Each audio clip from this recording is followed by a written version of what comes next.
Hey, how's it going? It's good to have you here, Crow. I got my capture card all set up, so I'm very excited for uh being able to play more of my Switch 2. It'll finally justify me using this thing. I'm doing pretty good. My spouse was kind of sick today. Originally I wasn't going to stream.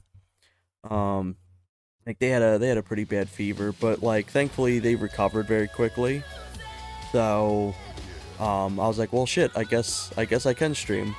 I was fully planning on not to, though. But I was like, I'm not gonna be here this weekend, so I was like, I figure I may as well get something out before I'm gone for like a few days. But I'm gonna do some Metroid Prime 4 today. I was thinking about getting it, and I decided to fuck it and bought it. But while it's downloading and everything like that, I wanted to play some Cruisn. I love this game to death. But yeah, they're doing better. They broke their fever and they're kind of like zonked out. Like they haven't been feeling good since like this morning, or like not this morning, but like the previous night going into morning. So I've been making sure that they're doing well.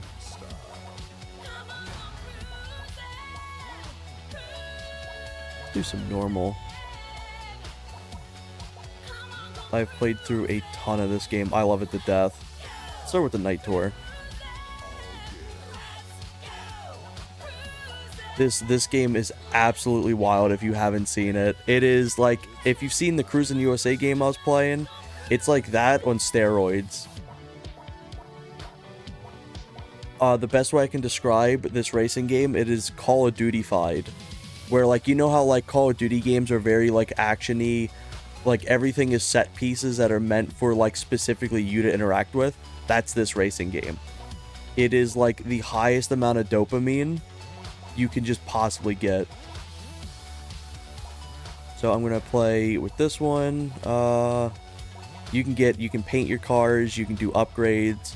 I like having the red based off of the Rush 2 car. You can do like neon. You'll level up your cars over time. And it's just a pure chaotic racing game. Fun fact with this too is if you stop, the entire world around you stops.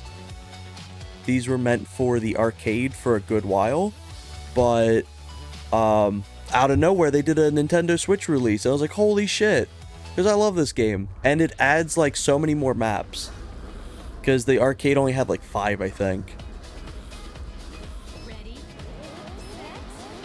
Also, let me know if the audio is delayed or anything like that, if there's any issues regarding that. I've not set this capture card up in a hot minute. Usually I use this thing for older games. So I'm like, I'm not quite sure how well it'll capture with like display wise and shit like that.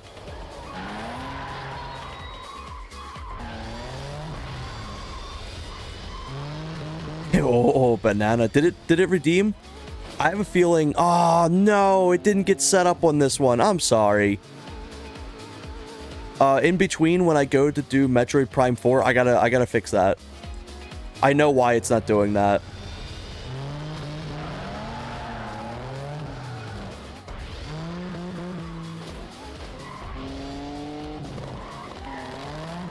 I think I had the what's it called?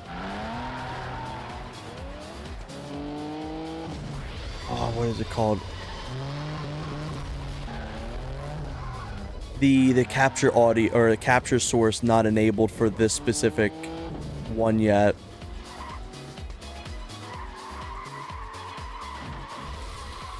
When it comes back up, I'll do a few free of charge.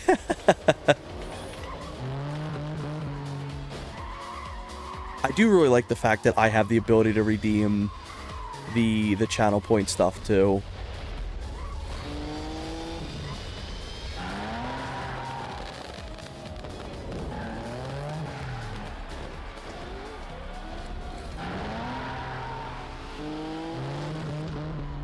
But yeah, this game's fully chaotic. This is like the most normal levels too.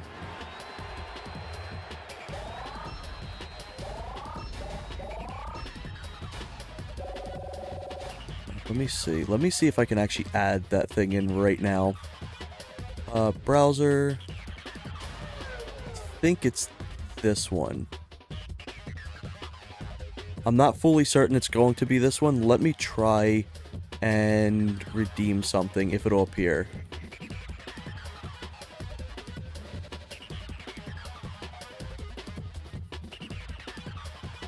Still got 17 minutes.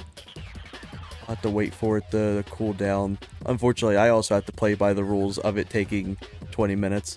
I did not. I thought I did. I guess it didn't save. I went through and I changed it. But I'm also noticing ad breaks are also being a little funky too, so I wouldn't be surprised if it's Twitch issues. I wonder if I can actually change that while I'm live. Let me check that. Because if you're able to have bots change it, then I should be able to change it too. Let me go in here. I won't be able to see chat for just a second, but let's see. Ready, set,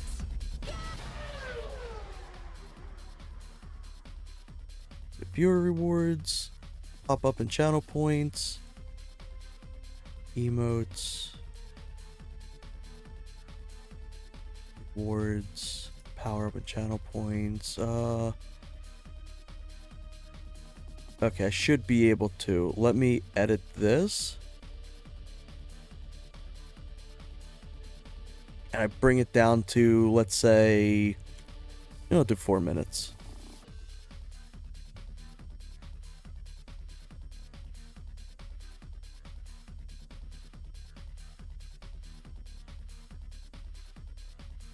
That should have taken effect now. Let me check real quick. Yep, I'll do one for you. That way I can also test it. But yeah, I'm glad you redeemed that now. I hear it.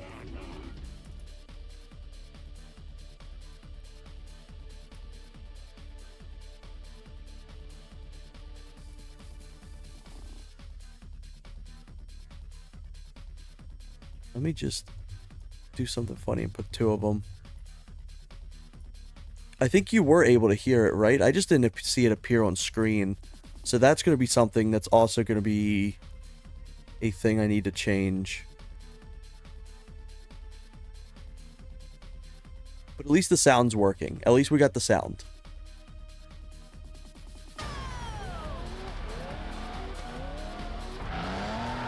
The way they do alert boxes and stuff are really funky in Twitch.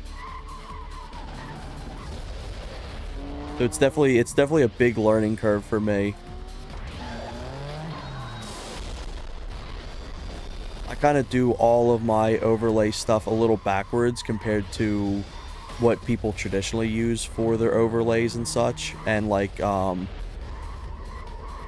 what's it called, sources, which are like your chat boxes and your overlay and your display. Donkey Kong December's been ruined.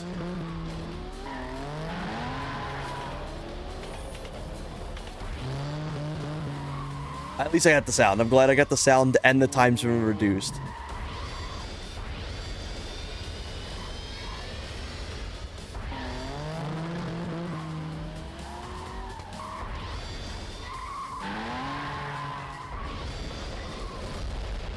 Whew.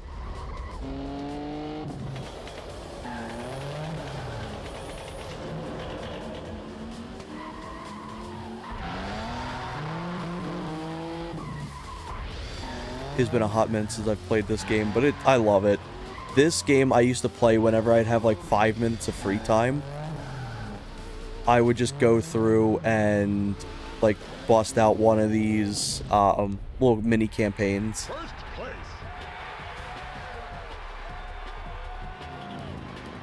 Let me make sure that this is looking all right. Let's see. me check it out one more time. I also got to do a custom icon for it too. So I'll definitely get back to doing that at some point. I did do a few more things in the time that I was doing stuff. Ever tried Driver? I love Driver. Driver's so good. It's such an amazing game. I love it to death.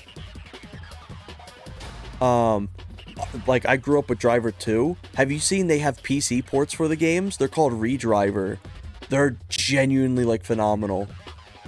I wouldn't mind playing through Redriver at some point. I just gotta learn how to, decomp it back into the PC port. I had it for a long time, but on my last two PCs, I didn't have it anymore, and I just kind of forgot how to, decomp it.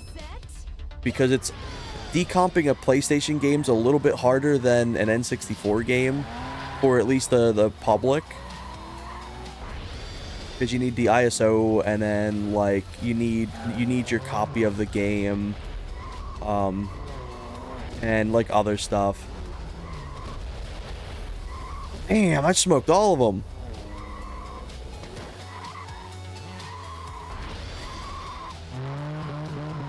First played on PS1. Yeah, the PS1 games are so good. Yeah.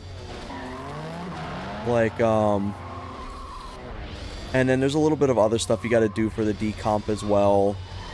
That's like, you need a whole extra, like, program to set up. Like, with Perfect Dark PC port, all you essentially do is you get the files. You get the version that you want to use. So, like, 64 by 86 is the default now. And, oh, I'm getting fourth here. And you essentially put your copy of the game into the file, and then it just reads it. You, like, open up the exe, it reads it, and it's like, well, here you go, here's the decomped version. I would love a decomped version of the original Tony Hawk games. Like, 1 and 2, before they went on PC.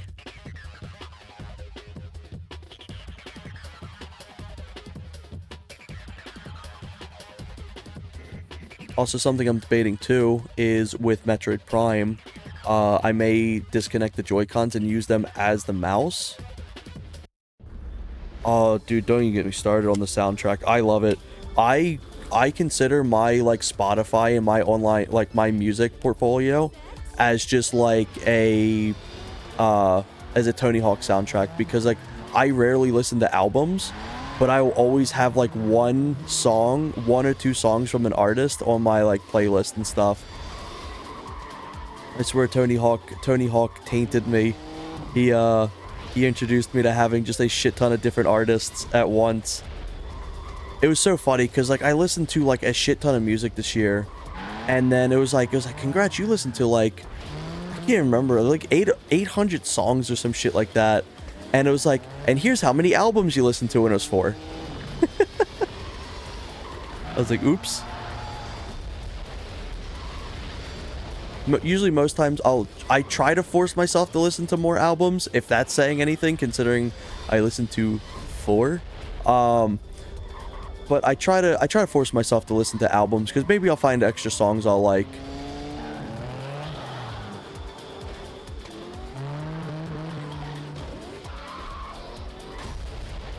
Maybe I'll even show off some other racing games I have on the Switch as well. I used to have CDs. I actually used to have a bunch of them, but I lost them due to, like, just over time. I did end up having a bunch of burned CDs that my brother had gotten for me when I was younger, that I ended up importing over to Spotify. So now if I ever want those old playlists... Damn, I'm doing bad here. I have them on Spotify. But I've been trying to do more, like, physical media stuff again.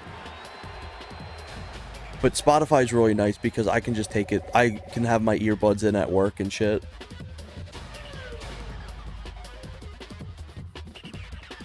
Oh, yeah, absolutely. I actually have a burner right behind me.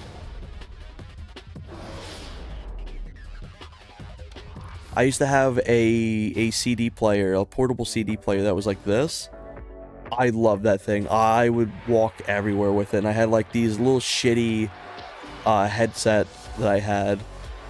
It's almost like the school quality level of headset, but they're comfortable. I love them.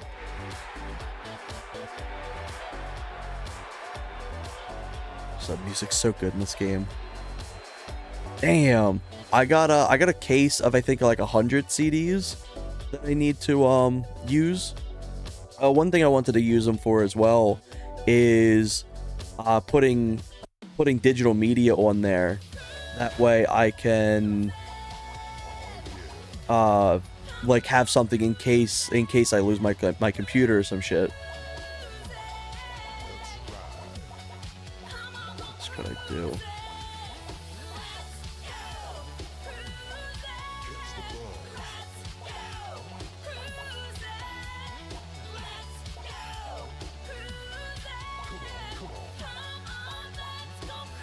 You know I'm doing the helicopter, fuck it.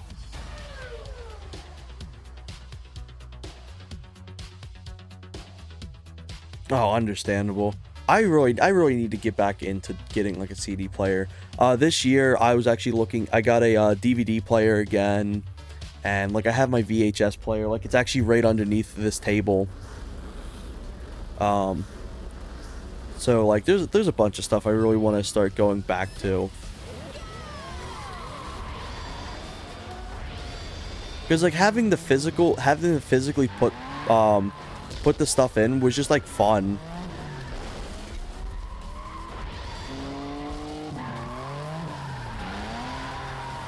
Plus that way, like I have a whole sound system because me and my dad ran a sound and light company, and I have all of his gear now and stuff because we used to work together. And I will put on like I'll connect my phone to it and I'll play like a bunch of music. Like I've been playing a bunch of holiday music on it. And I'm like, the thing I get sick of though is every time I get a notification, it has to beep as loud as possible. Like, oh, there's my notification. So I definitely want something that's more physical, that isn't connected to the internet at all. I love that this helicopter has like hot rod noises.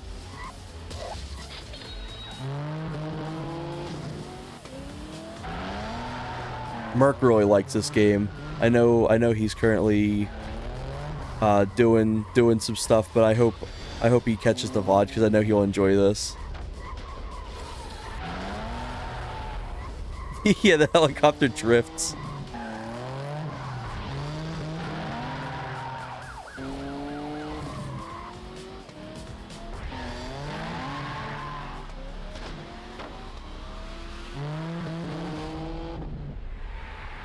Yeah, this game is like fun slop. It's just pure archaic fun. I have 9 DVD players. Damn.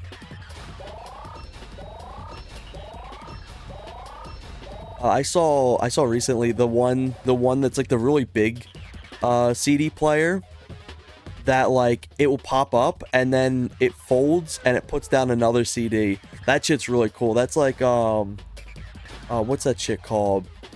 You'd see them in bars. They're really cool.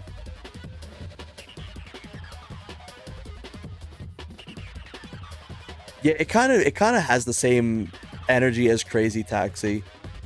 It's funny because the other cruising games aren't this chaotic. They are. They're like wild, but like they aren't like this extreme.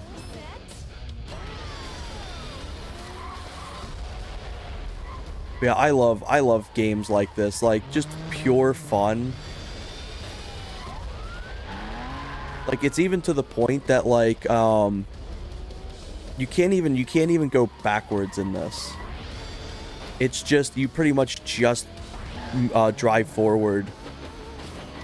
And how they have the mechanics too is depending on the difficulty, the closer you get to the end of the level, the AI actually gets slower. So it gets you higher up to keep that dopamine. Like they really know what they're doing with arcade games. Like holy hell.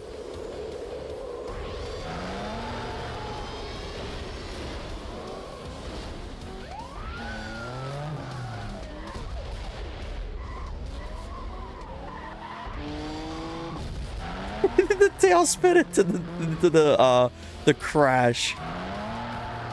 What's really cool too is this has split screen multiplayer. I'm actually really surprised it does. Also, this game looks like crazy good for a Switch 1 game.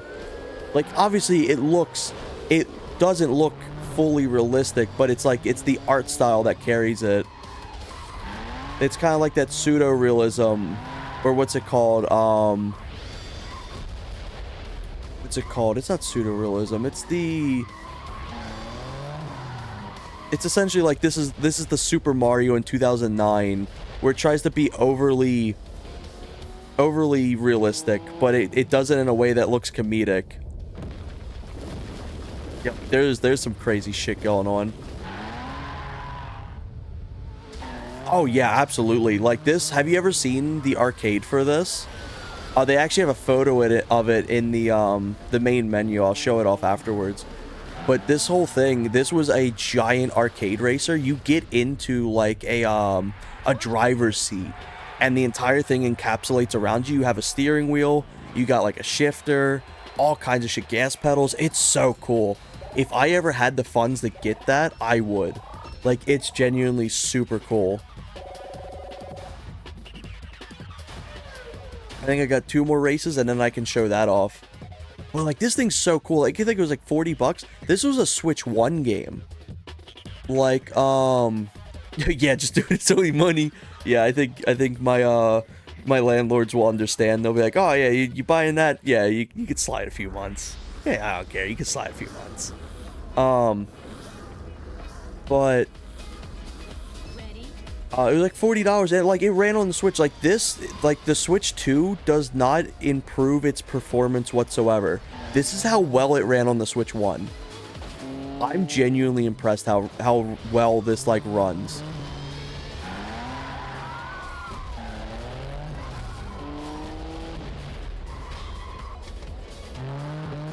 Considering how many things it's got going on in the background and how many things it's got to load in, it's like genuinely impressive. I don't even think the Switch 2 cuts down on the load times. Yeah, they'd fund it. I'm like, look, you could play it once a week for free. I won't charge you any quarters for it.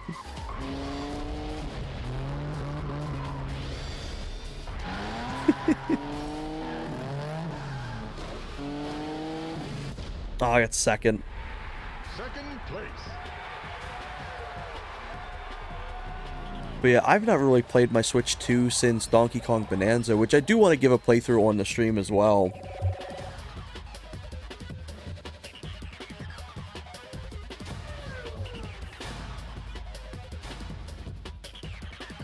Oh man, that'd be something. And not like the updated versions either, like the real OG ones. Because the updated versions of them actually, I think, have like faster loading times or something like that. Because there's one that has like Donkey Kong and then like Donkey Kong Jr. or something. Ready?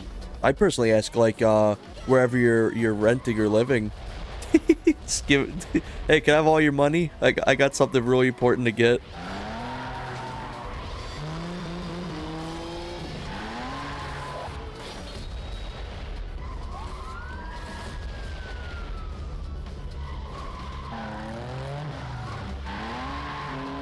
But yeah, this game is absolutely wild.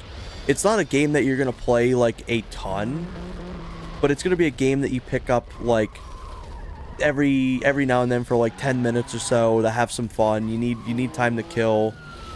This thing runs amazing handheld. I had a job when I worked at the mall, when I was the store owner at a mall. Not store owner, store manager. When I was a store manager at a mall, it was essentially free money. Like, that place was so easy because there was no customers. You would see probably 2 customers in your like 11-hour shift. It's not even like exaggerating. Like, you genuinely didn't see anyone. And that company was so unbelievably lax and just did not give a shit. And I would bring my Switch 1 in, and I would just play this and like Tony Hawk for like hours. Hell, I got to wear my own pajamas in there. Like, they genuinely were like it was just I don't even know what the hell how they made money out of that store. But I kind of got tired of just doing nothing. As silly as that sounds, as silly as it sounds getting free money, I kind of got tired of just doing nothing. It's like I wanted to do more stuff. Cuz and the wildest thing too is like I was still the one that did the most out of anyone in that store. I know, right? It's gone now. They moved to another place in the city. But like even the most I did was like essentially an hour's worth of work in an 11-hour shift, because all they wanted was to make sure that it was kind of tidy and taken photos of. And I'm just like, I really enjoyed it, but like at the same time I was getting sick of like going to the mall, and like I was blowing through funds like getting rides to work and shit like that. It was just mind-numbing. As fun as it is to just sit and play a Switch for your job, it gets old, especially if like there's just nothing. It was just mind-numbing. Yeah.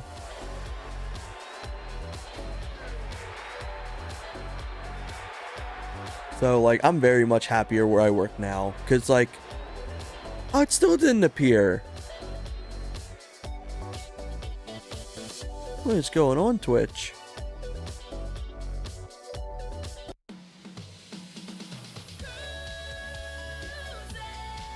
Let me try doing this. That's disappointing. I'm sorry that's not popping up. I wouldn't be surprised, because so when I first got affiliated, these things didn't redeem either. I have a feeling I have to end the stream, exit out of OBS, and then restart it. I think that's what fixes it. So when I end the stream to go into Metroid Prime 4, I'm going to quickly see if that does it. If not, it's something I gotta like fully go through with OBS. Also, to show you the cabinet, there it is. Valid reaction.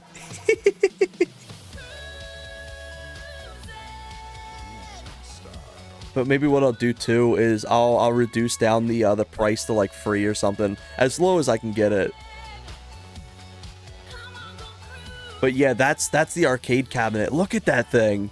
Like, that's so cool. Like it lit up a neon and like all kinds of shit, and it could connect to another one and you could race each other. It was so cool. Here's the original levels too. It's like there wasn't much, but like it's an arcade game. You're not gonna go in there for a full entire world of content. So like these were really cool. I'll play some of them after I do the campaign stuff. But like you can already see I've done 2 of these in like what, 20 minutes essentially, because I think the first 8 minutes were essentially me messing around with the OBS and then chatting. So it's not a long game, but it's fun.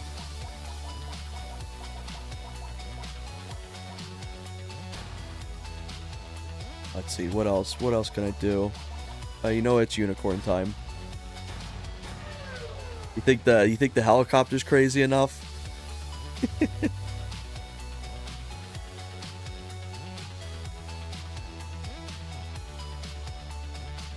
Also, I will say I really like the Nintendo Switch 2 Joy-Cons. They're so much better than the ones. I don't have my personal Joy-Con ones on me right now, but I really like how big this is. Like everything about it feels so much better than the first Joy-Cons.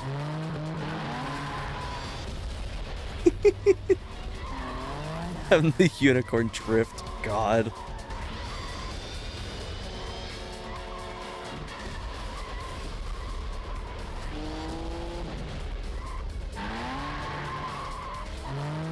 But yeah, I got the Switch too, because originally we were gonna get it later on, but we had a sale going on, so I got it.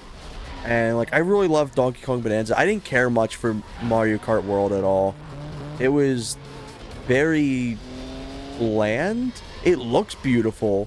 It looks beautiful. It plays really well, but I just didn't really enjoy playing it.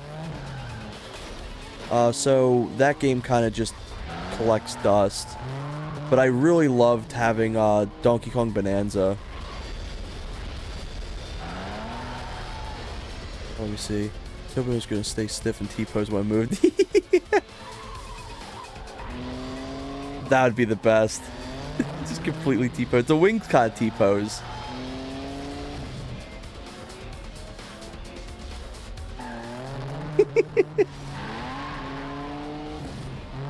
Oh, I ain't winning this one. I'm getting fourth.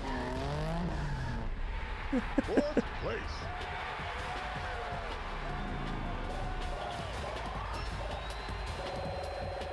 I'm glad that the capture card's looking so well. I've had this capture card for a hot minute. This thing got fried at one point. When I went to update my 8-bit Do controller a while ago. No, it was the dongle. It was the dongle itself. When I went to update the dongle, I guess I either overloaded my PC or something about the updater my PC did not like. And it just like shut down all of my USB ports.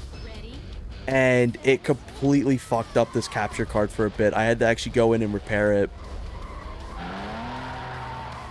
Like, it was like the sound was off, the coloring was off. I was like, what the hell happened? So I'm so glad that it looks and sounds good again.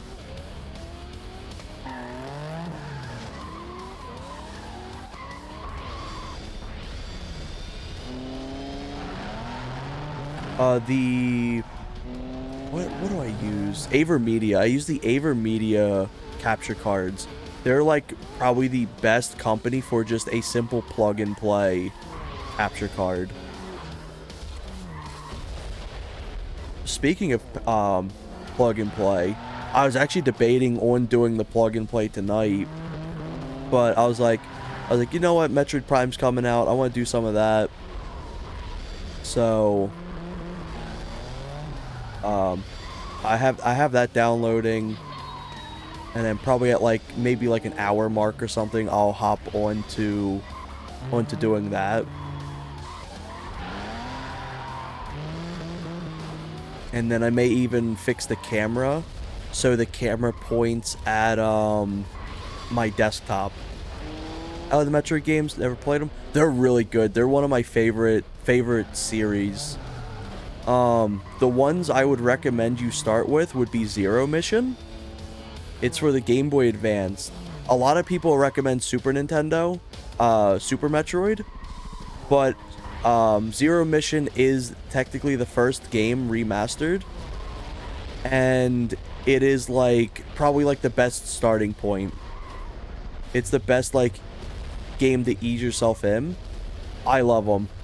And then the Metroid Prime series is kind of like a first person, I'd say, I don't know if I would compare them to Half-Life, but I'd say they're pretty comparable in the aspect of like a giant world building environment, because there's a ton of shit. Also, the Metroid Prime games look phenomenal. Other M is fun. It's not good though. The story, that game alone killed off the Metroid series until 2017.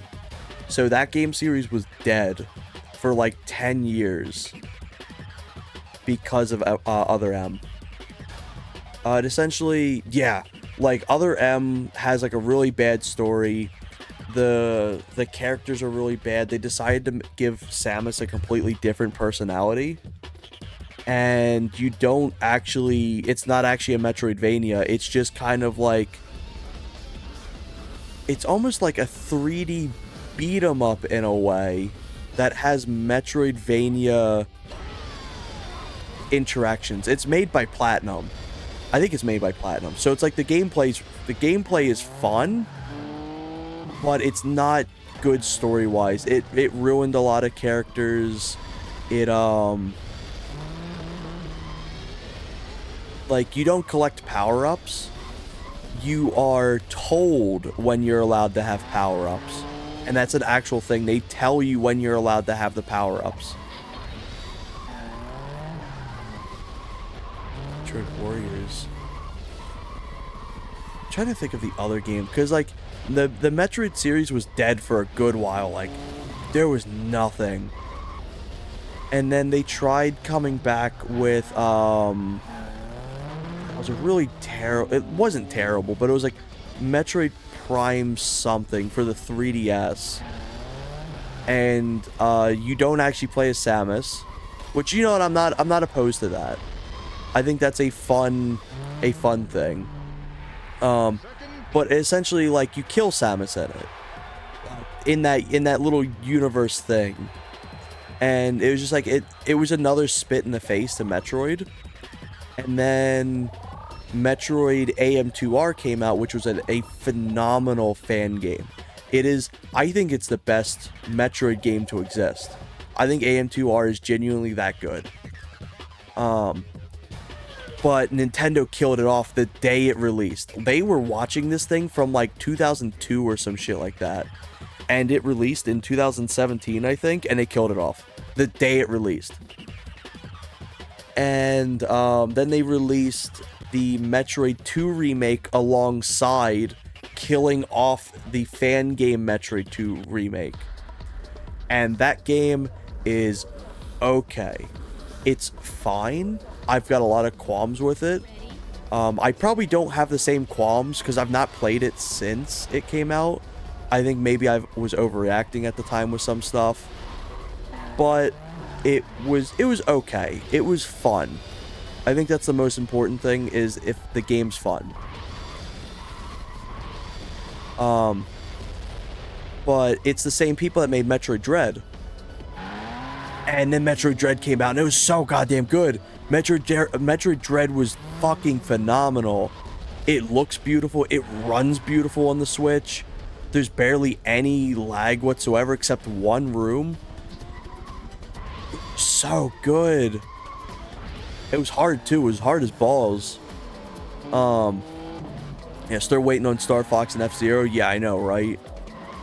I was really hoping this would be the year that we'd see more F-Zero stuff, because they did F-Zero 99 and then they brought GX back. So I'm really hoping they see that people are interested and push something out. They pushed Kirby Air Riders out. I have faith that we're going to see something F-Zero related.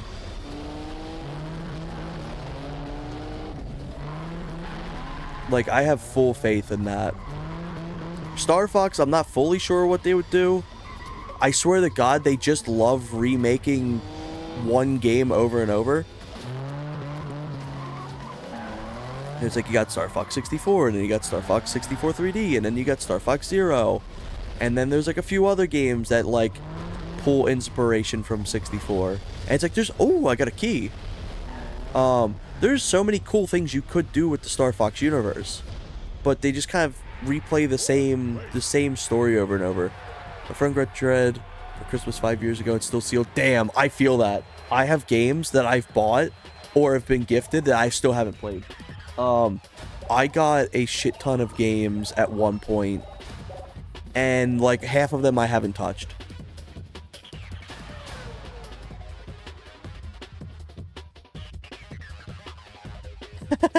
That's funny. My friend got Dread for Christmas.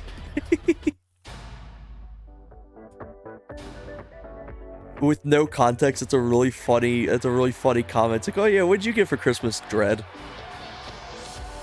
Oh, I blew chunks in this one. Yeah, I got the dirt participation trophy here.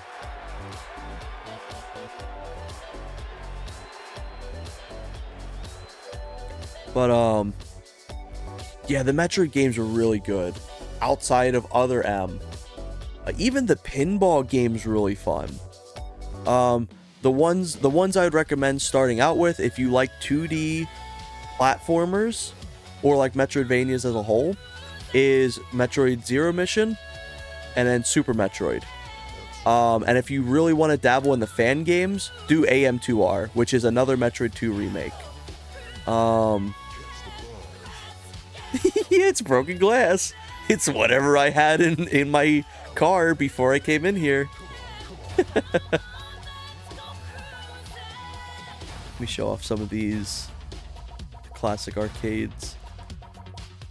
But yeah, all these levels too have hidden keys, like Rush 2, that you unlock new cars and shit with. Oh, what's a good one? What's a good one? Let's do Singapore. Singapore's pretty fun.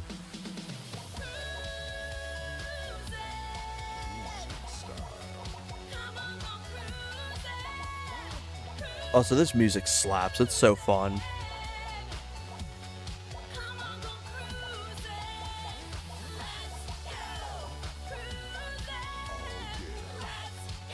Yep, there we go. Yeah, you know it. I saw it. I was like, I know what I'm picking. But I was like, let me make sure. But yeah, if you want first person, you'll see Metroid Prime 4 in a bit. But if you want first person, do Metroid Prime 1 first. That's an obvious, like, oh yeah, of course the first one, but it's actually story based. Ready, set, Realistically, the timeline goes, if I recall, Metroid 1, Metroid 2, Super Metroid, for the 2D ones at least. If we were to combine all of them, that's a little bit more convoluted, but Super Metroid, and then Other M, and then Metroid 4, which is Fusion, and then Metroid Dread.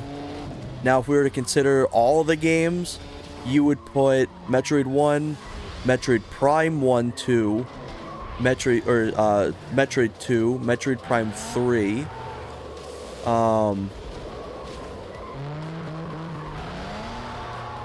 Super Metroid, Other M, I think Metroid Prime Hunters. I've also not looked at this list in a hot minute, so this is also me kind of like maybe misremembering.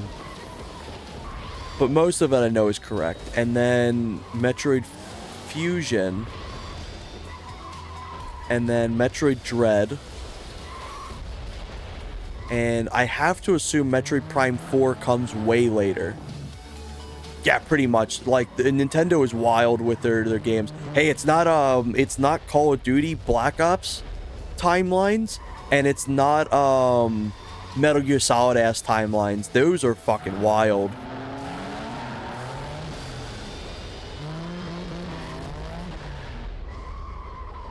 Yeah, look how beautiful this game looks. It looks so good on a Switch. Like, I'm thoroughly impressed of how well this looks. Second place. But yeah, like, because oh my god, the Metal Gear Solid timelines are fucking whack. I love them though. I'm so obsessed with the God damn, I keep Metal Gear Solid. Here's a word I say and the memories come. Yeah. Dude, every time I hear that damn song, I gotta play it. Like, without fail. I'm like, I can't just not play that damn song. It's like, I gotta play it every time.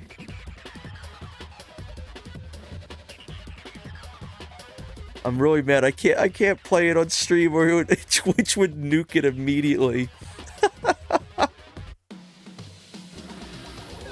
There you go. There's the sound. I think the sound's actually low. Wait. Where's the sound low? I heard it. I know why. It's because in Twitch you can set the volume itself. And because Donkey Kong 64 was kind of quiet, I had it lower. Let me fix that. Now that I know that you can actually do that.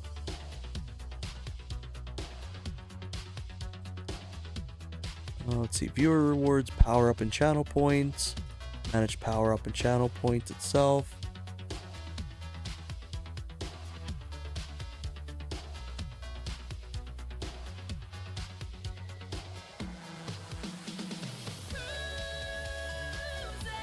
think this may be the lowest I can do it. It's been reduced down to 20 points. What am I looking for now?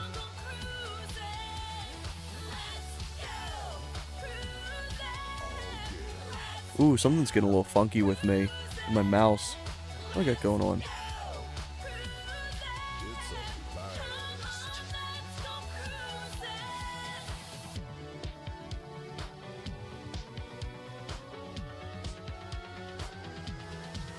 Oh man, what the hell? Oh my god, that's why. I thought something was going wrong with my mouse for a second. No, there's a little piece of like dust or lint that got into the reader, and it was just like it looked like my mouse got like taken over by somebody. Like, what's going on? Okay, so let's see.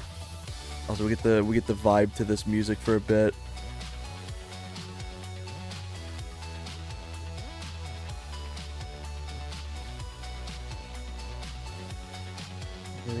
Channel points. I was already using this as a test stream anyway, so I'm completely fine with kind of like just sitting here and chilling. Stream managers, alert, analytics, community. Where is it? It's not in monetization. It's in alerts. Of course it would be in alerts. Edit alerts. Channel points.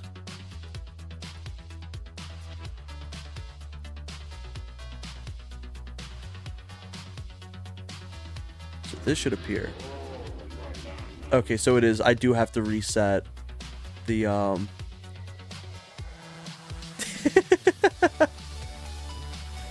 I did have to reset that. I've granted cheap bananas the fire sale. Okay, so for this, send out a few of them as a treat. Visual and sound. The sound scale is 20%. Let me raise this up. Save changes. That's so much louder. That's better.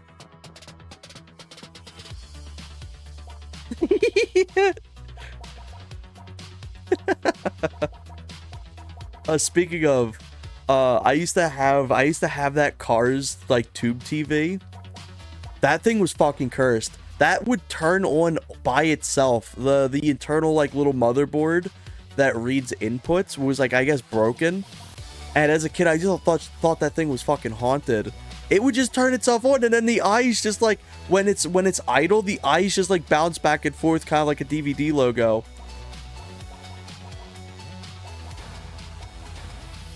We do some more of these, and then I'll swap over to some Metroid Prime. Let me do Madagascar.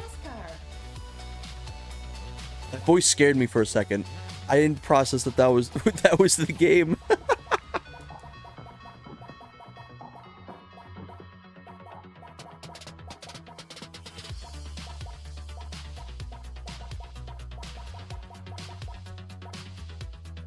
You know what? Monster truck time.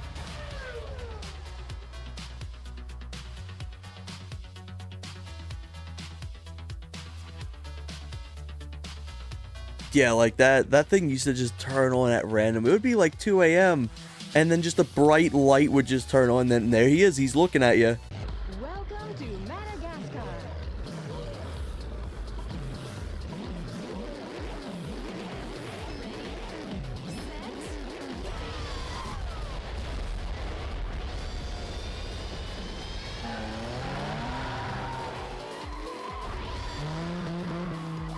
Oh my god, yeah. I had a console that would randomly do weird shit too. I think it was my PS2, one of my PS2s. It would just randomly just decide, it's like, oh, the volume is suddenly extremely loud. And it could just stay there, not even be interacted with, and it would just like the sound would just change.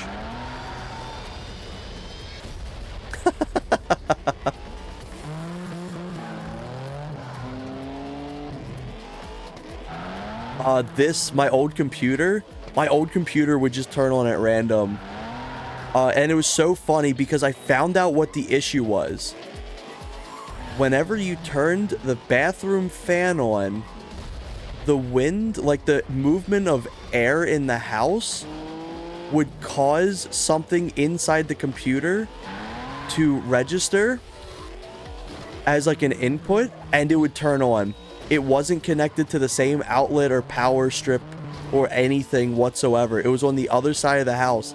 It was just the fact that the airflow changed in the house that caused something in the computer to like act up and turn itself back on. I remember finding or like figuring that shit out because it's like why is this turn on? And then like I flipped the thing on and I watched it turn on. I was like, wait a minute. And I put it back to sleep mode and I turned it off and it did the same thing. I was like, you're shitting me. So I took a door and slammed it really like hard to like trigger that same amount of like wind, and it turned the computer on as well. It's like, oh my god. This whole time I thought it was like one of my mice or keyboards going faulty. No, it was the fucking wind. This computer I have a little bit of qualms with. My old computer was a micro desktop. It was really nice. I loved it. But it was incompatible with everything. Like getting like new parts. But when it went to sleep, it went to sleep. When it turned on, when it woke back up, it was instantaneous. It wasn't slow whatsoever. It was like instantaneous. This computer takes 3 to 5 business years to wake back up, and then half the time it crashes whenever it sleeps, so I just turn it off every time. I always like to turn off my stuff as well, because I grew up in the era that's like, if you don't turn your computer off, it's gonna fuck up. Even if they don't do it now. Well, this one does, obviously, but that's why I don't do it.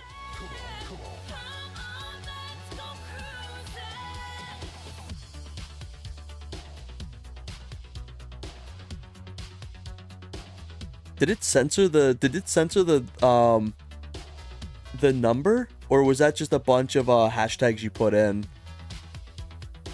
Yeah, you're unknown. Mega Man timeline ass computer.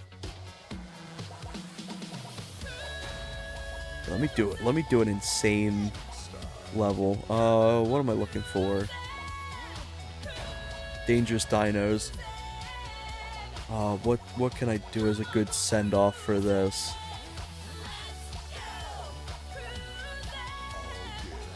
You know what? It fits. It fits the timeline.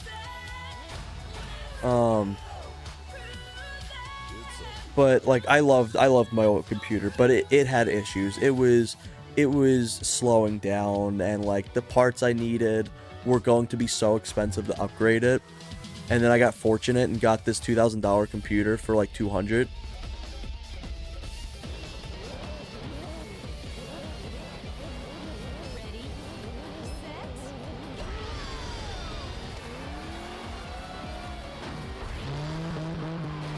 This level's fucking wild. I think this is the wildest level in the entire game. If this sets up for how crazy it is.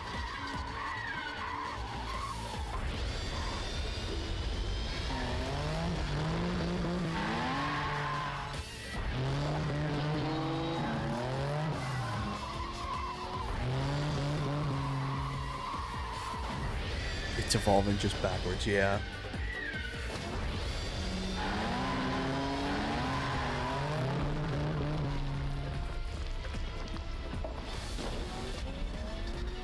Also, what's wild too is the slower you go, everything slows down. Look at that.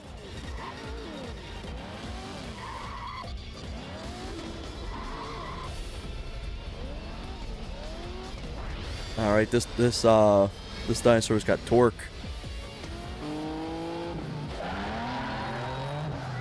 But yeah, I loved my old PC. This one's really good too, but it's just got a little frustrating things with it. But to be fair, my old one also had frustrating issues because you know, it would wake up due to wind. It had like Bethesda NPC AI in it, I guess. Yeah, hey Edsy, this is Cruisn Blast. You like it? You like my racing game?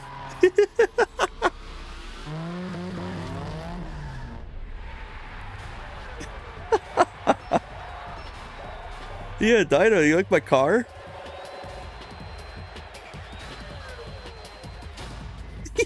Doing flips too.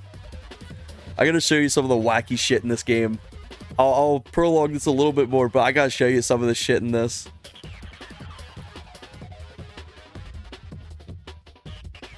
Yeah, that's my Honda Accord. Oh, what's a good one? I think this one may be a good start. Yeah, like my cars. So you got your like your normal cars, like your unicorn, your dinosaur. Yeah, you know.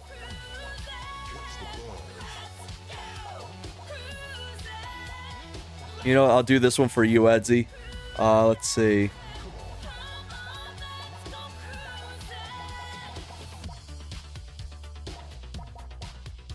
It's a good color scheme for you. There we go. There it is.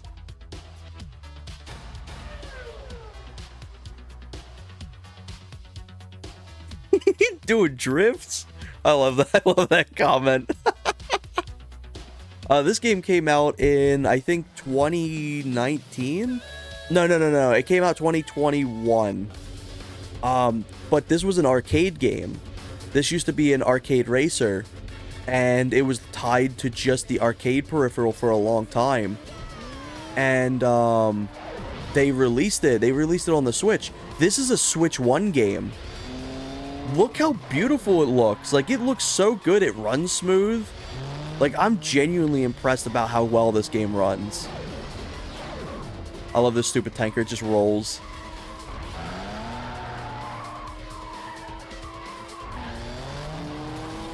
Yeah, like, it's exclusive to the Switch 1, but it gave me a reason to use the Switch again. Oh, it's not big, I don't think. I'll have to check.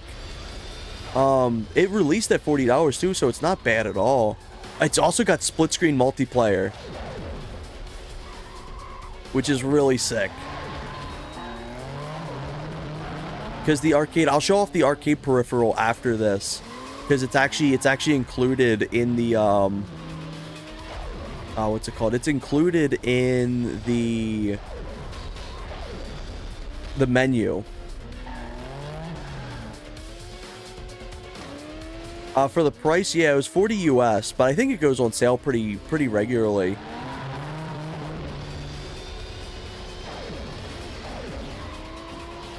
Like, this is such a fun game. When I used to work at the mall, I used to bring this with my Switch all the time and just play it to kill time.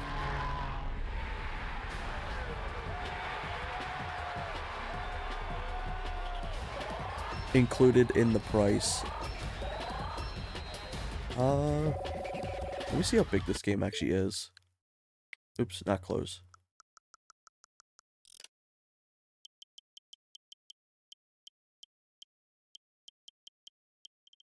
Where is it? Data management. Oops. Oh, wait, I won't be able to know because I have a physical cart. Oh, yeah. The cabinet is, the cabinet's entire game is included in this. The cabinet itself has got to be like a few grand. Oh, that'd be so sick if they released like a mini version of the cabinet too. But yeah, that's what the cabinet used to look like. Like, that shit's so cool. And you could connect the second one, and you could do races against each other. Like, here's the original 5 that it came with. Like, it was so cool. I wanted this on a console for so long, and I was expecting to never see it. And then one day this just came out of the blue. I was like, holy shit. Let me do an easy race. Let me do...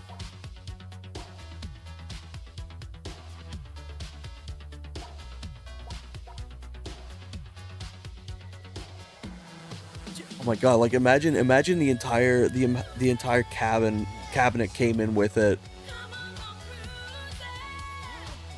You just gotta build it like an IKEA like table or some shit. I know you like the dinosaur ones. Let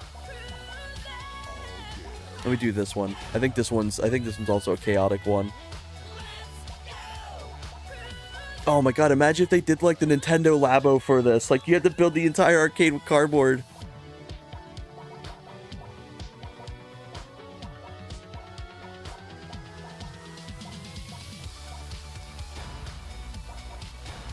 Ooh, I can actually buy the last upgrade for this. I think it's boat time though. Yeah, the Labo is crusty.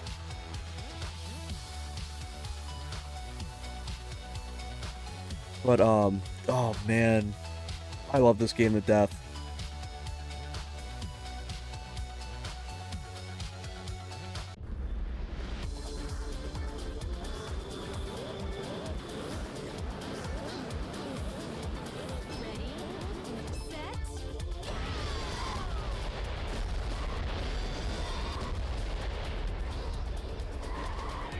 Yeah, Mood. I like even if it was like a stronger cardboard.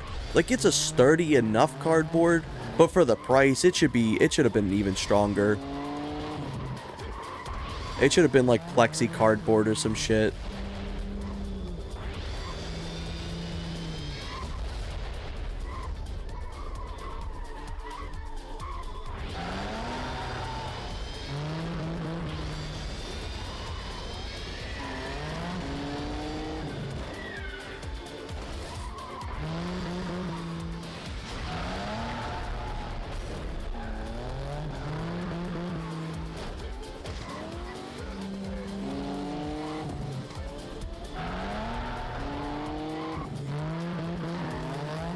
Yeah, kickflips a boat.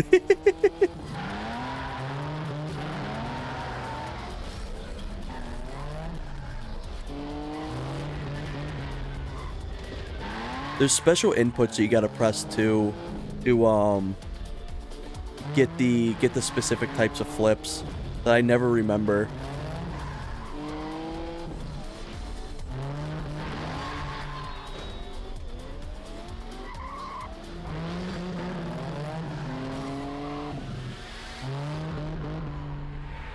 First place.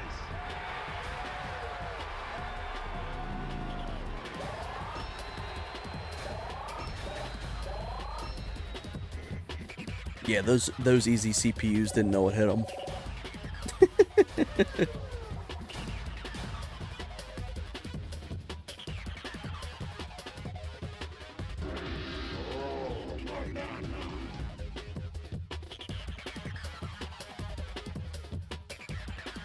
Also, welcome to everyone coming in to the stream. Kind of just doing a little bit of a test with this capture card as well. This capture card I've had for a long time. It got fried at one point, and I had to go in and repair it. And I'm surprised about how like well it works.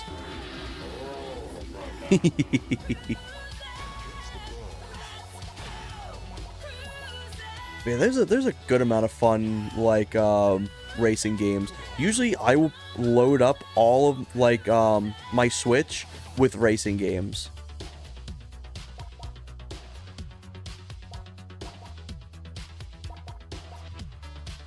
But yeah, realistically you can beat this game in like an hour or two. So it's not like you're coming in here for like a wide, lengthy game. So you can entirely justify if $40 US is worth it that way. But if you want something that you can come back to, like you got like, it's like, oh, I want to have like fun for like 10 minutes. I want to have a game that I can play with like a sibling or like a friend who's over. You can absolutely do it. It's so cool.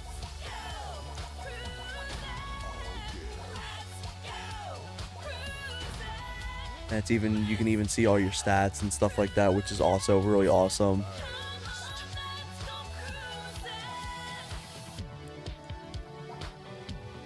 But yeah, shout outs to them porting this shit over. Genuinely really cool.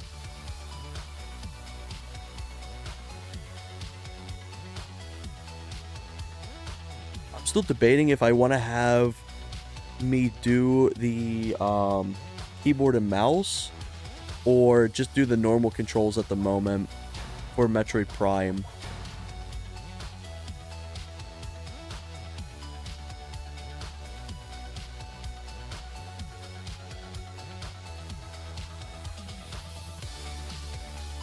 Yeah, Metal Gear Solid time frame.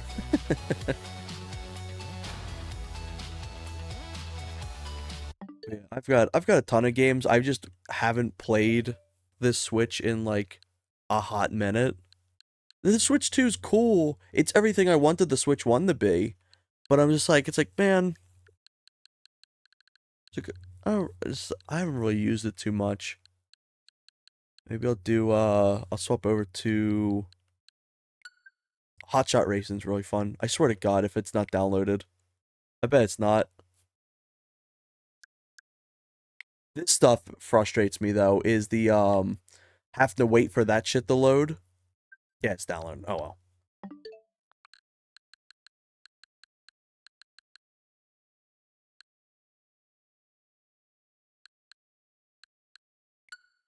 Okay, so that's exited out. Oh yeah, Mario and Luigi series is great. We felt that this game goes on for a little too long. There's a lot of fake out endings, and then there's nothing after you beat the game. Like I think the game actually like you can't access it after you beat it, which that was kind of a little bit of a like a wet fart, but it was still nice. It looked really nice. It played really nice. Yeah, like this game took so long to get through. It was unreal. It's definitely the longest in the series, and not because like it just had like a lot of extra animations and stuff like that.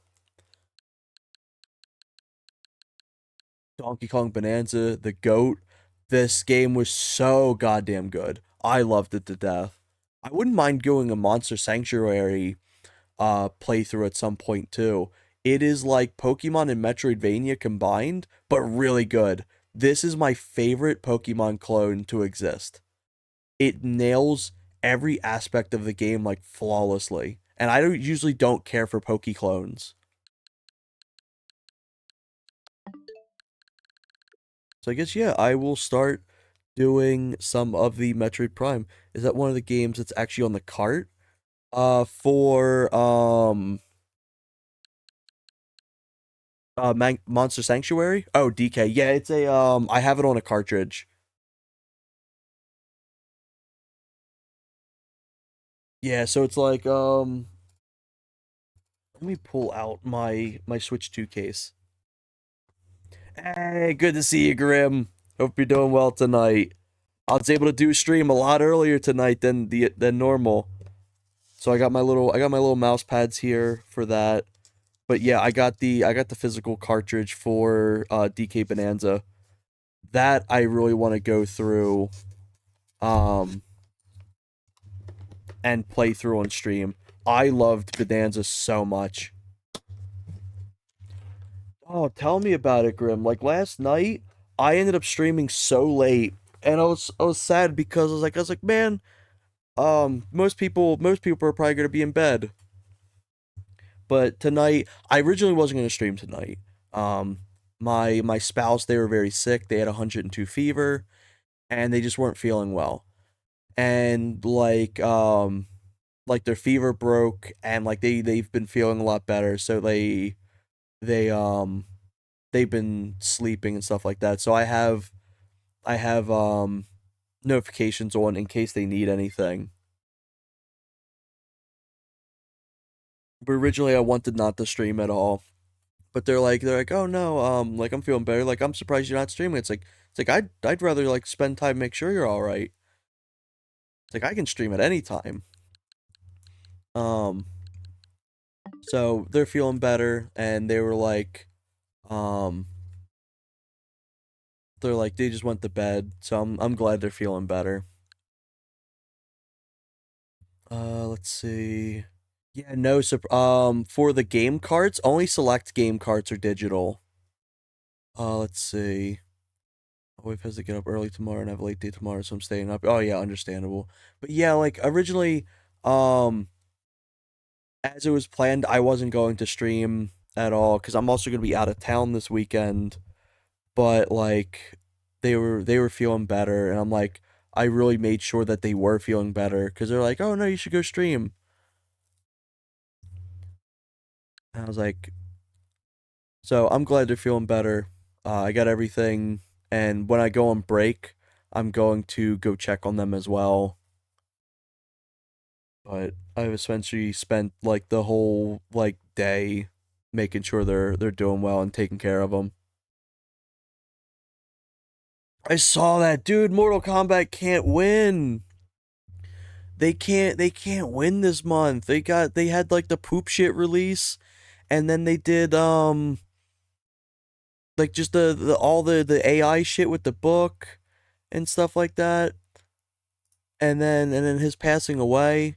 The guy that voice acted, or like the guy that acted Shang Tsung in the movies, he passed away.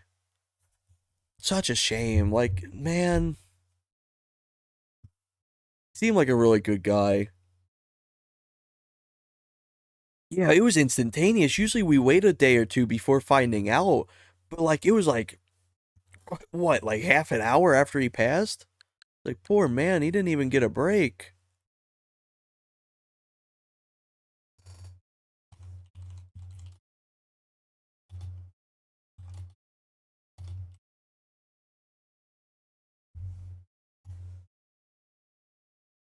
Let me change around some of these settings real quick for the stream.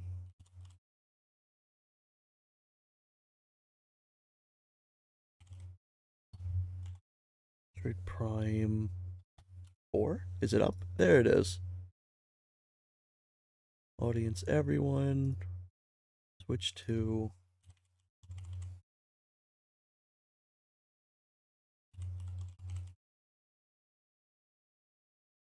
There we go.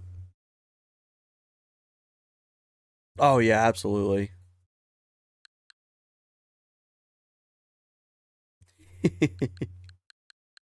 But yeah, it was such a shame. I'm also curious if I'd actually be able to use this Joy-Con mouse on my little blanket. So personally, I don't need 4K resolution. I don't have a 4K TV, and also the streams don't go out in 4K. I think I have this set. I think everything's been set over. There we go. Yeah, pour one out for them. Give them a good watch. This.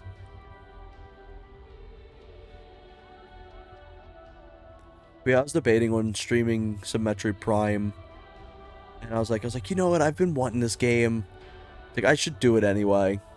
I think it'd be fun.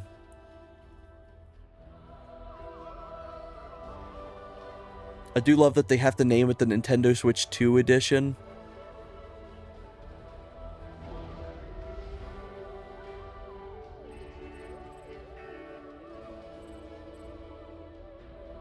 Try to make sure it looks decent on the capture.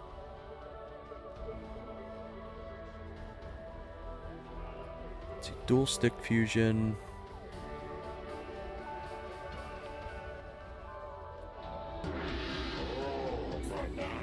Fucking banana jump scared me. Yeah. I love how they have to be so specific. It's like Metroid Prime Fusion, or Metroid Prime 4 Fusion for the Nintendo Switch 2. Use motion or mouse for aiming and camera controls. Switch to mouse controls by placing down the Joy-Con 2.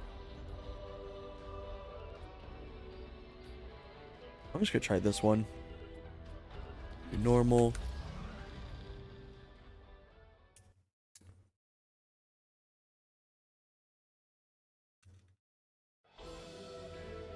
This won't be any sort of like Giga Chad gameplay or anything like that, but I thought it'd still be fun to kind of like sit and chat with people while doing it.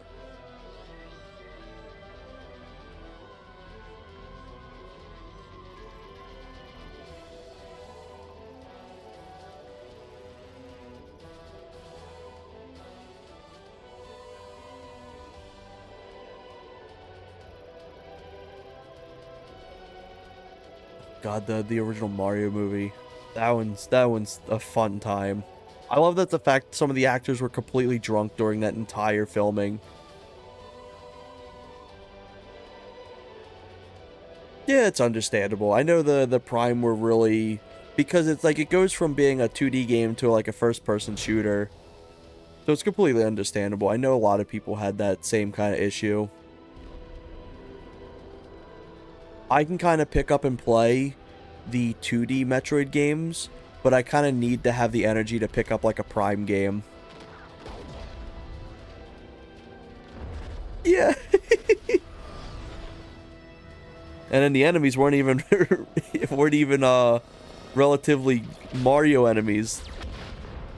Realistic creepy ass Goomba.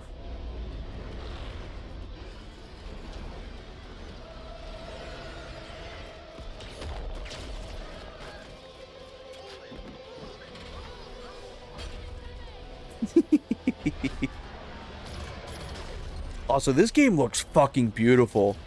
I cannot believe this game came out on a Switch 2. Metroid Prime Remastered looked unbelievably good too. That shit did not come out on a Switch. I don't believe it. No way in hell. Go Goombas. Oh, stomping on Koopas. Mario movie was a lot of fun. The Illumination one. Also, my camera doesn't really have my whole blanket in view, so this is kind of off a little bit. I want to test to see how this looks.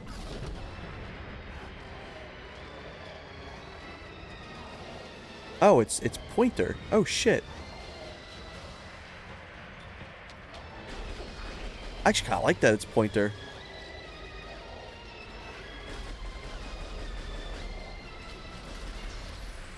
One thing I'm absolutely doing is I'm using my PS5 controller for this after I play around a little bit.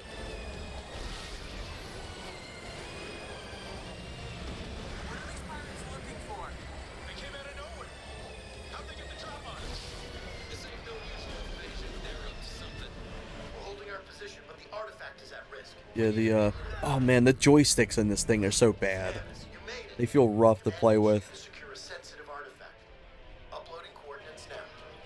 I know a lot of people were giving shit about the dialogue in this game, but apparently everything else is really good. With Samson modded to be Master Chief. There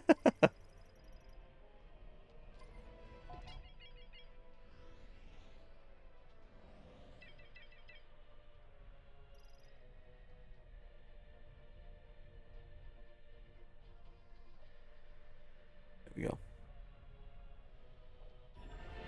Let me see if I can change around some of these settings. What's the pause button? Settings. Also, apparently the amiibo have content locked behind it. The music for the desert is locked behind the motorcycle. That's a little stinky. And I think the 100% ending is also locked behind it. Let me see if I can do mouse controls.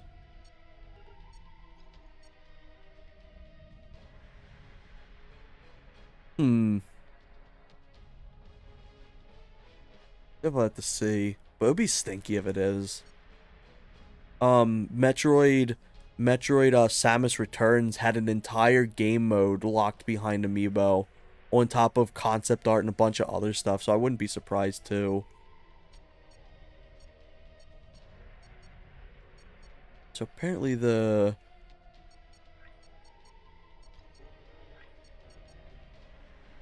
always on. Let me try that. That's a little rough on this, But I bet if I did it on my actual mouse pad, it'd be a bit better.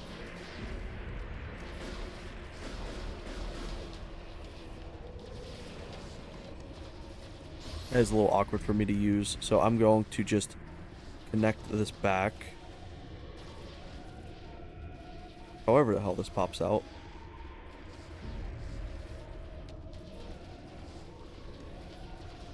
There we go. Pop this back in. Swap the visor. There we go. Yeah, exactly. I do really love the amiibo. I have an embarrassingly large amount of amiibo. I have 108. I didn't buy them all full price. I got, they had like at GameStop, they had the crash of like the amiibos, and they were selling like you'd buy like 2 and you'd get 5. Like buy 2 get 5. So I ended up buying so many of their amiibos through that way. So let me turn the mouse controls off. Camera controls way the fuck down because the Nintendo Joy-Cons do not have good joysticks.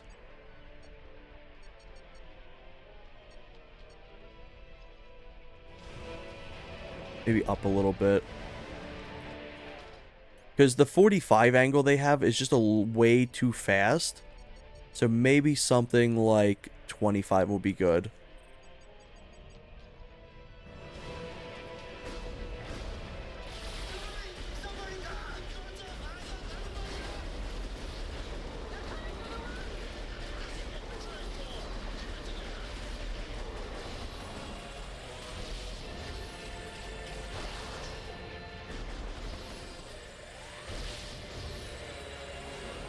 Yeah, I love the Donkey Kong ones. Maybe one day I'll have to get like a photo and show them off.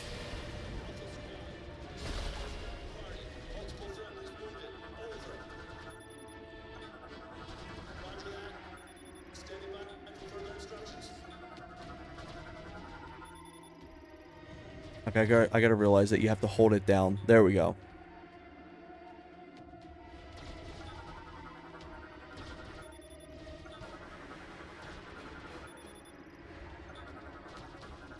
I like that we're in the middle of a war and I'm reading textbooks.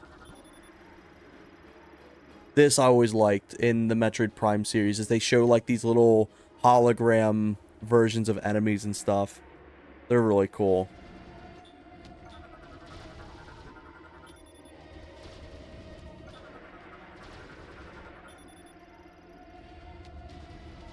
But like there's so much text that has, yeah, pretty much is. Like there's so much lore that you can just go around and scan. And what's cool too is I think it actually tracks all of it so I can actually go through and read it later. Look how beautiful this game looks. Like, god damn, that's good looking.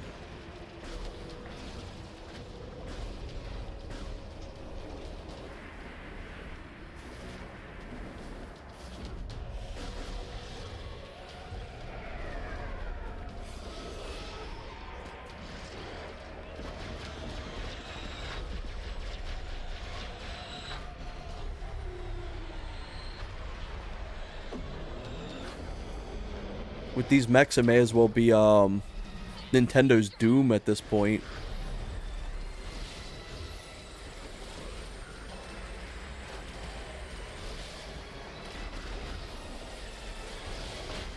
I know, right? It's very clean.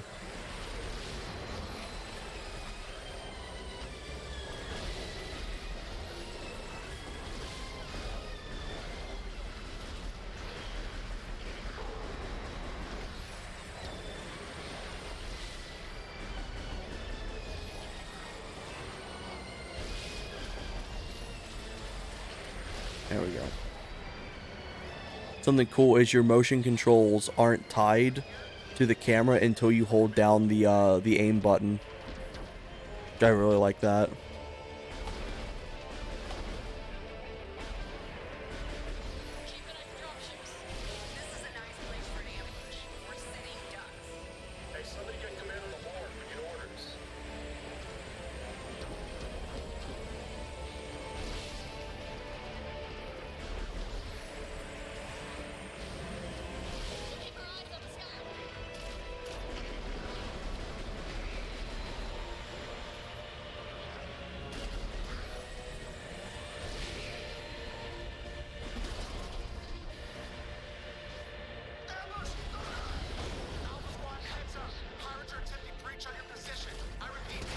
This is a pretty nice little tutorial they give too for like all the mechanics.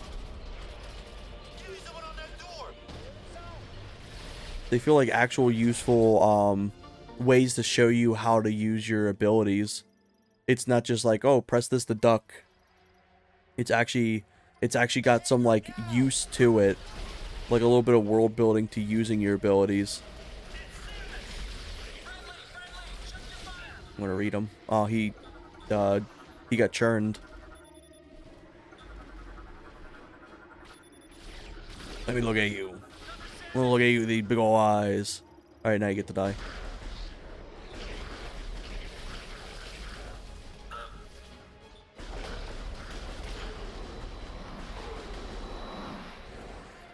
Some missiles. Ah, there's the missiles. Oh yeah.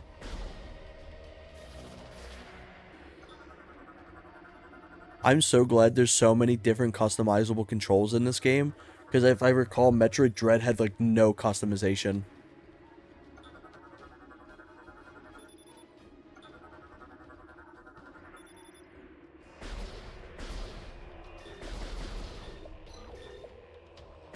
That's a nice little tutorial.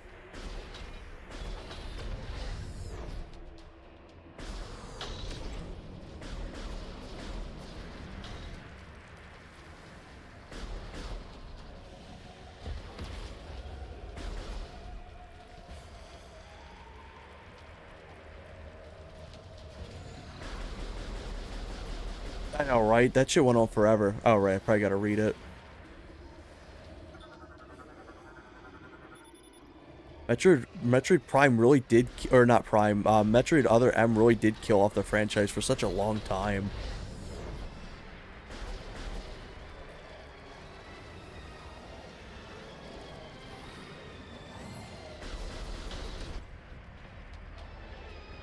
Get that artifact on the bird! Now! Careful! I need to secure this thing. We're out of time. Let's go. Oh yeah, Dread felt so good to play. Like, I struggle to go back to the 2D platformers now because of it. Oh my god, that's Halo enemies.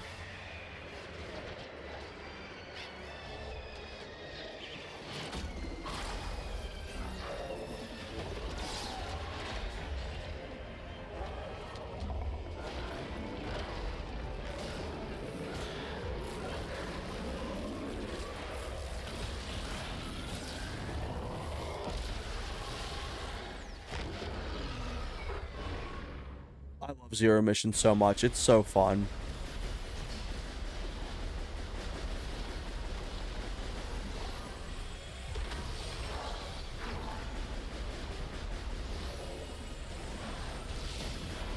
The motion controls feel really nice for this.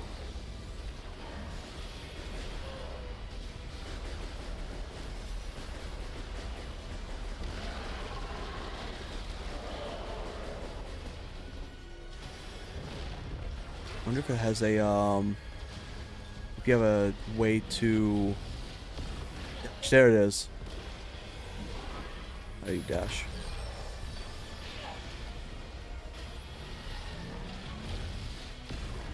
There's how to dash. Good shit.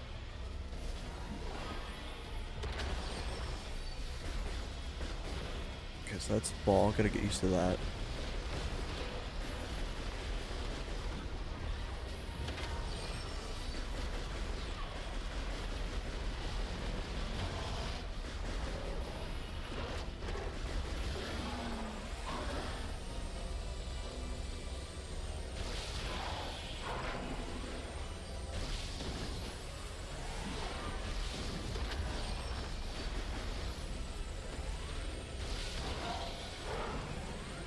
Oh, it's so good. It looks and plays so fun.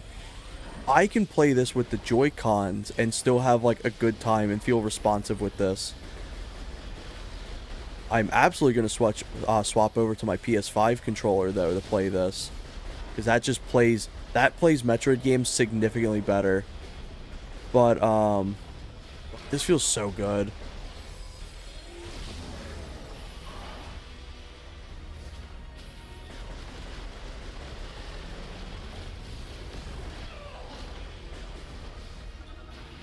I gotta get used to the buttons, though.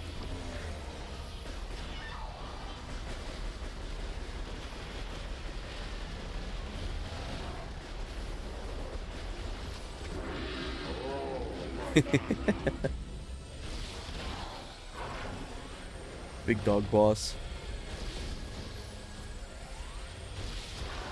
I'll get to reading some of these comments in a second.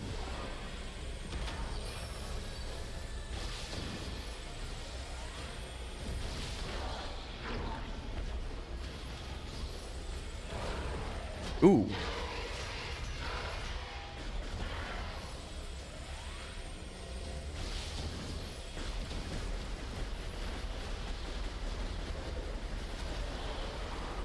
It's interesting how tanky he actually is.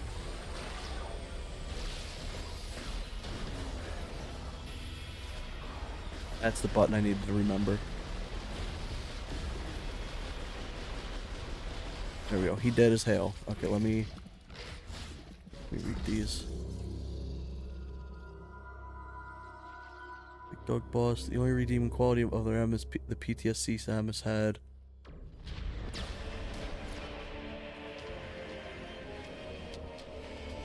Yeah, pretty much, yeah.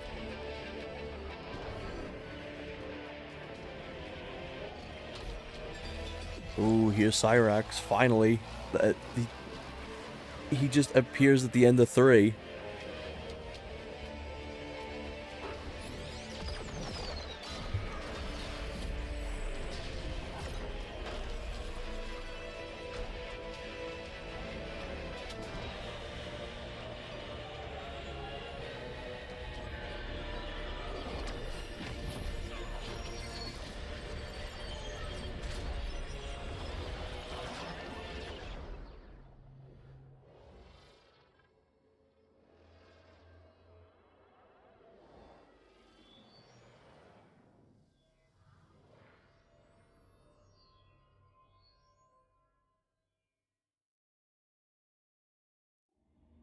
You feel like a Razer gaming mouse.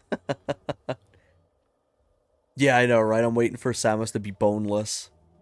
I'm pretty sure this is where she loses all of her abilities now. I would be surprised.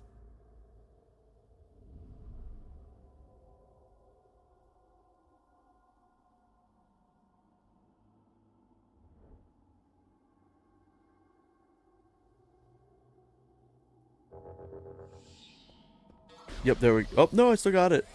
Oh, I got my charge beam. Yep, I got boneless Samus now.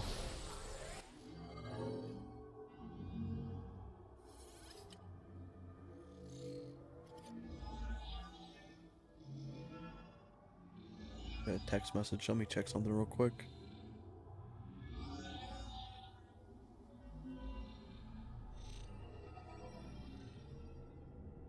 Didn't get a text message.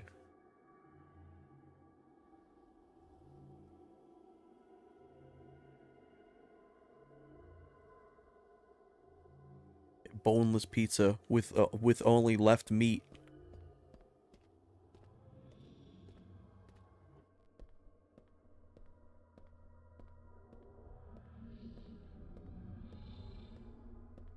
I do wonder how actiony this game is going to be compared to like the traditional open world exploration Metrovania that like Prime 1 was.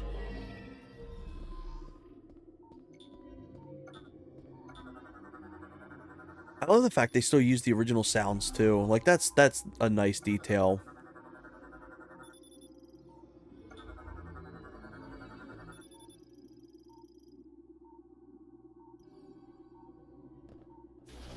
Oh, I still got the morph ball. Neat.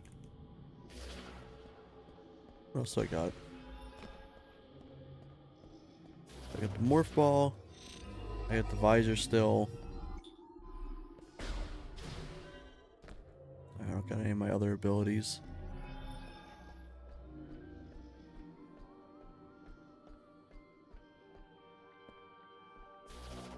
I do love the morph ball. It's fun. It really does feel like you're controlling a marble.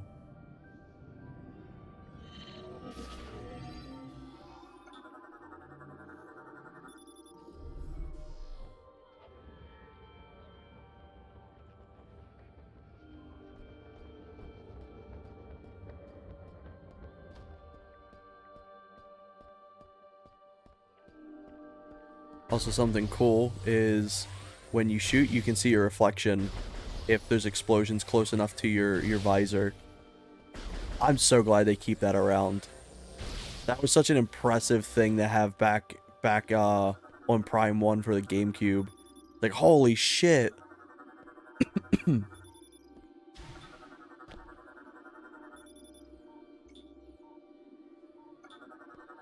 Yeah, back in 2002. That game looks so impressive. Toy Story 2 first, yeah, the Giga Chad face. He's just sitting there like Giga Chad looking the whole time. That's so funny. Yo, Axe, good to see you. Hope you're doing well. This game controls really well for even on these like shitty Joy-Cons. It's so good. I'm so glad I got the capture card going well. I appreciate that. Yeah, I'm very early. Like, this is just after the tutorial. I've just been kind of chatting, playing around a bit. And like showcasing some stuff based off of like the original Prime games. But yeah, I was like, I was wanting to play this. I'm like, fuck it. I'm a play and stream a bit. And I wanna give it a fair shot too. Originally I wanted to have my camera aim at my desktop, and I'd be doing the mouse with that. But I think I want to do that on a separate time. I want to give each of the control schemes a fair shot. Can I jump into this? I cannot.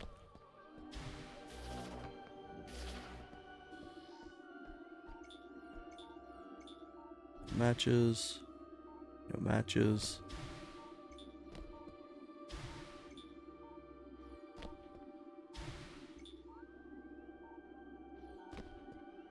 Yeah, this game looks beautiful.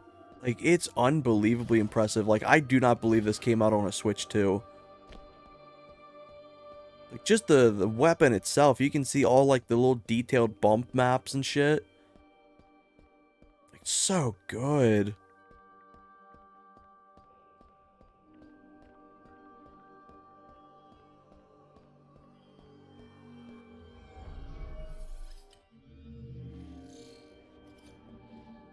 I'm hoping the capture card's looking really well.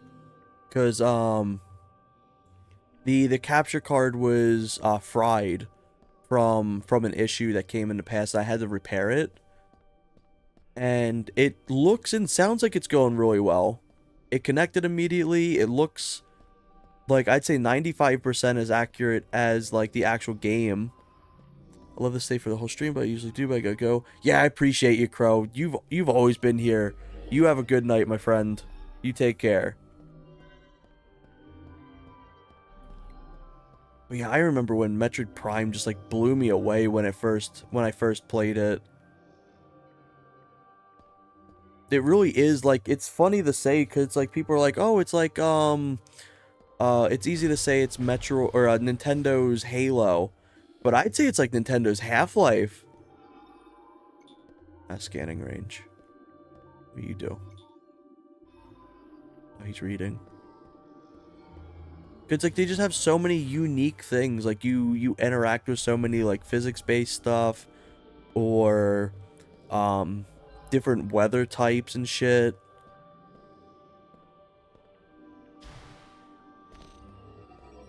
I do gotta get used to the scanner being the X button. I think in Prime Remaster I have it set for Y, so I keep accidentally going into my morph ball.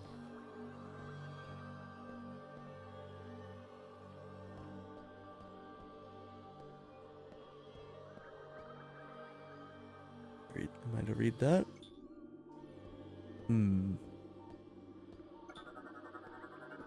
This floor appears to be made of floor.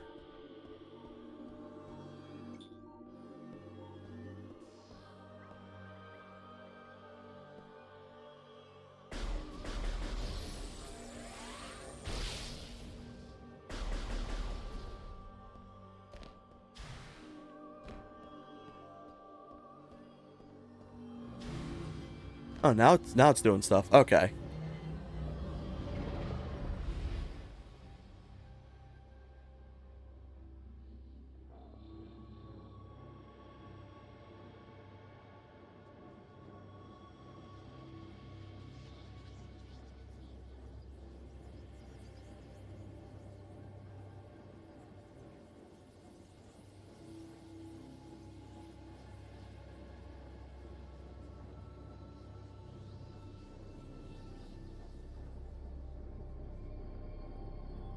Oh man, those midnight shifts are brutal. I appreciate you for stopping in. Hopefully that shit goes by quick, man. But yeah, you take care. Appreciate you as always.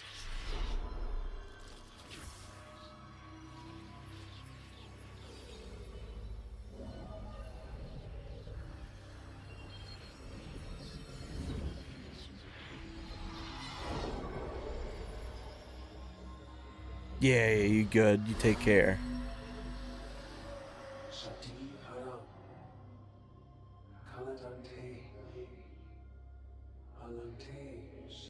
I do wonder if Metroid Dread will tie in at all with this.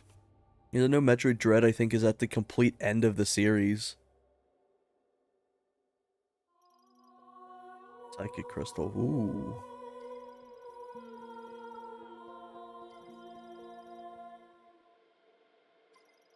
Oh, you already get a new weapon ability this early on. Damn.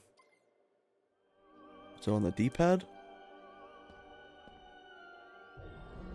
Oh, there it is.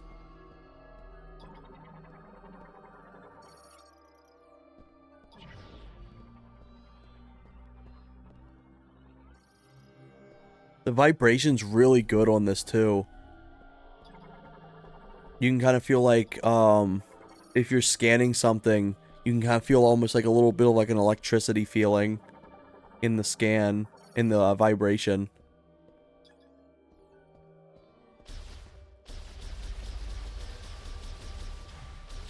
Shots are different too, huh?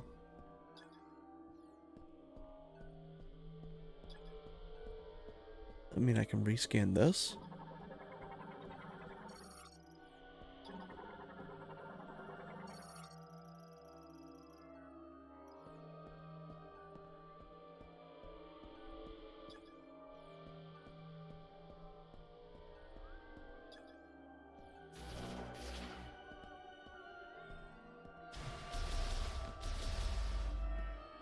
Okay, so that's a door. That, like, I know it's a door, but, like, it opens up as a door now. Neat.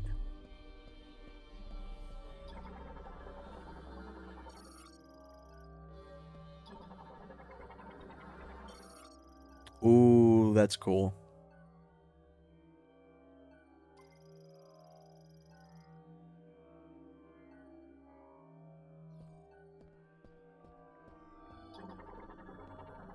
After Metroid Dread, I don't trust these damn robots just standing still.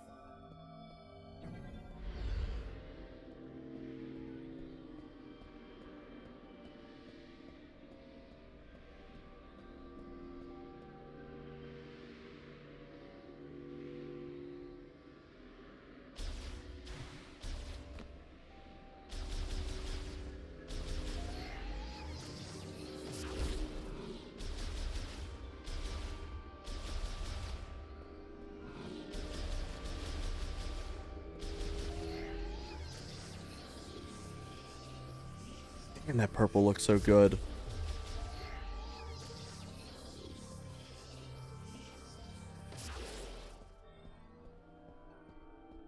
They did a really good job with the art style in this. They managed to make it feel foreign in a game that's all about being on different planets.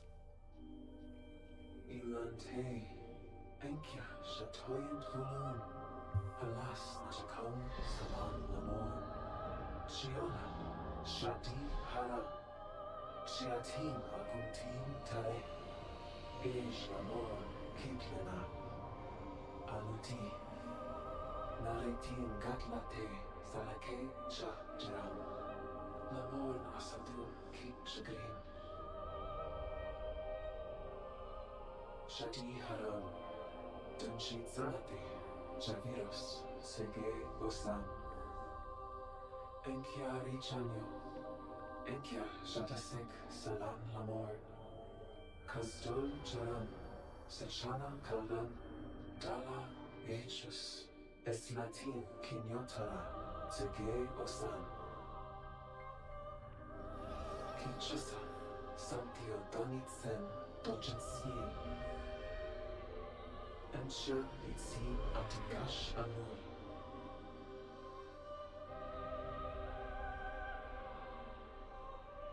Shadi Haram, Turitsen Dinjite, Achata Da Shale.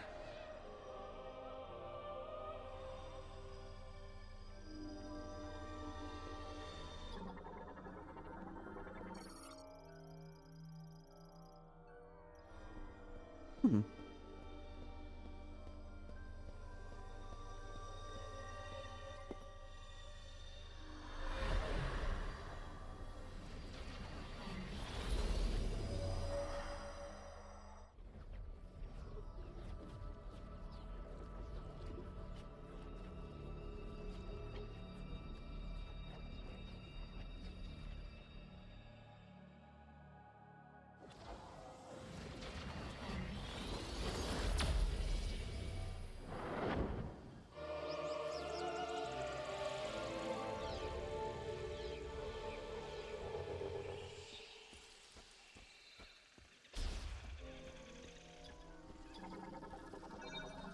Man, look at this shit. It looks so good.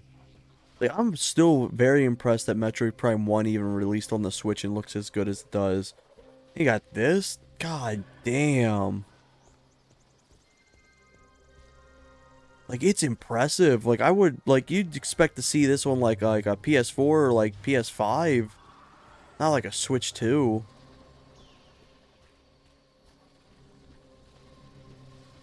And for it to run as good as it does, like, damn.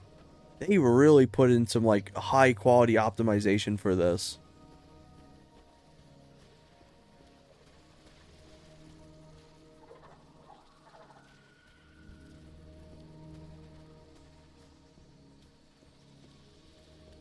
It's funny that the Metroid Prime series has always been like the pinnacle for like Nintendo's teams for graphics wise.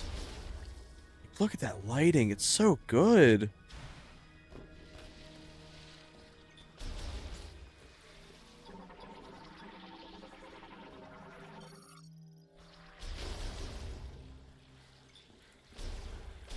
Also, I was messing around with it earlier, but like they have a bunch of different control schemes too. I'm genuinely impressed with how many options and stuff. I didn't mean to open this for that, but I wanted to show off the things.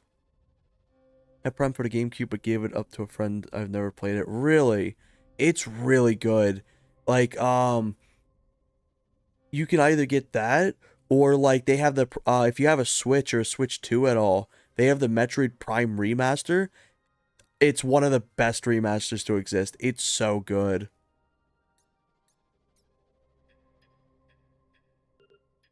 Let's see. Hey, there's the logbook. Hell yeah. I'm glad they have the logbook like right in here. But like they have so many different control schemes that you can choose from. It's so good. You got your tutorials, you can enable them. Like so much stuff. This genuinely feels like it should have been like a PC game at this point.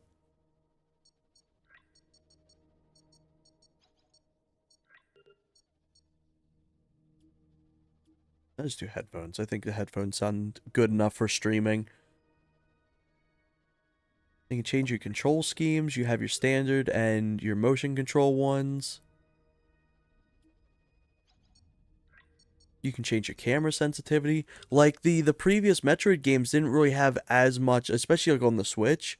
The Dread and Prime 4 didn't have that many options. I think Prime 4 had more options than Dread. But Dread was kind of very lackluster in being able to change anything. Because it utilized every single button on the Joy-Cons. But it's like you can enable and disable them. You can change your cursor speeds. Like, damn. And you can enable the mouse controls, which is really good.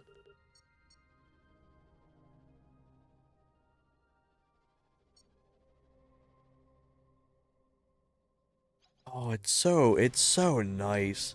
You could tell they spent years working and polishing this.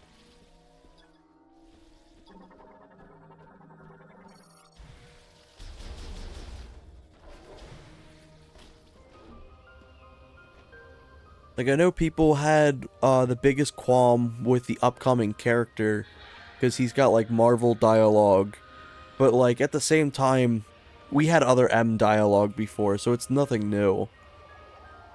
I'm not a fan of him, but like apparently he does kind of like fuck off after the tutorial.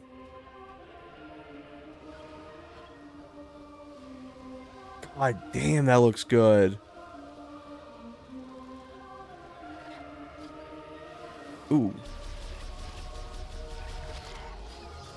I do like that they start you off with your basic abilities right off the bat. They knew it would kind of be tedious to collect them again.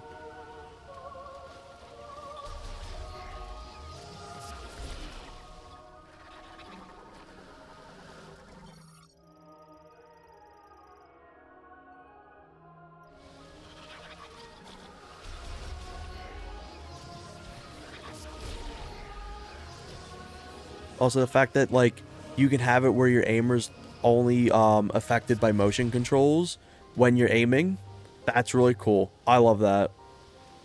That makes accidental, like, motion control aiming, like, non-existent.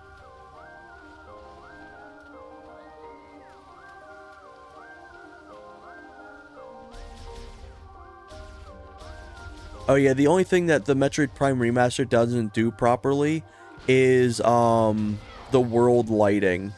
So the Metroid Prime on GameCube, the lighting actually changes when you fire, but in Prime Remastered, it's all kind of like baked in lighting.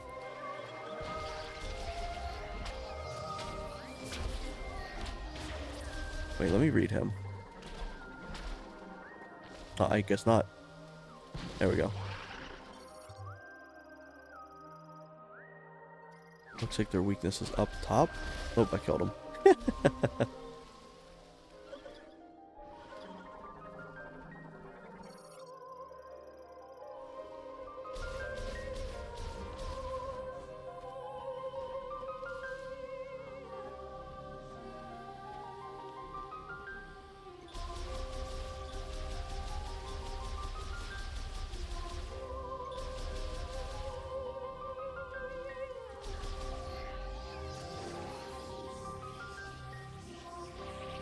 Ooh, what's that? But yeah, Metroid Prime series is so good. It's genuinely like wonderful games.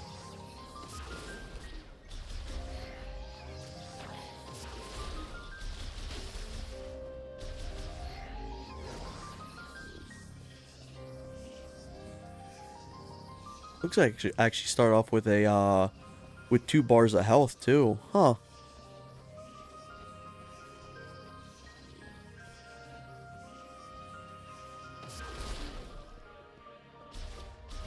But yeah, even with the Joy-Cons, I'm not a fan of controlling shooters with the Joy-Cons. They feel really rough. But like I wanted to test out how the Joy-Cons would work with this. And I'm surprised that they're decent. Like the aiming just feels really smooth in this. If I can kind of do these like more precise looks with the Joy-Cons, it's like they've done a really good job.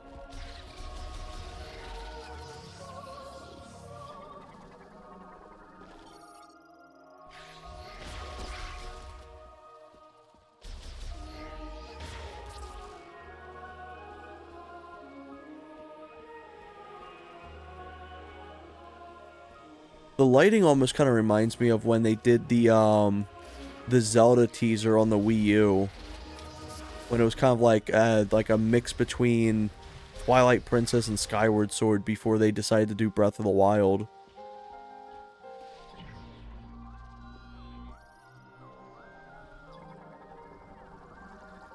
This door appears to be made of door.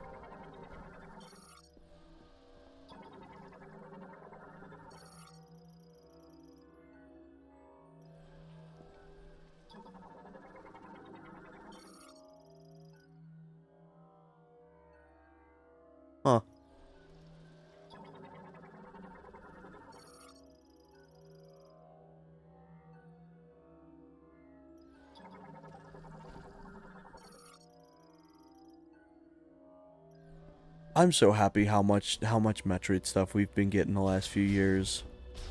How much good Metroid stuff we've been getting, I should say.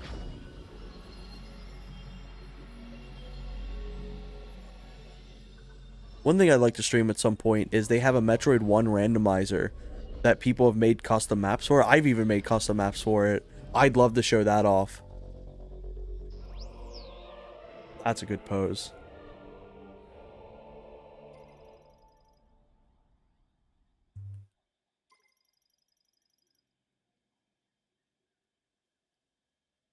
Ooh, I can grasp them.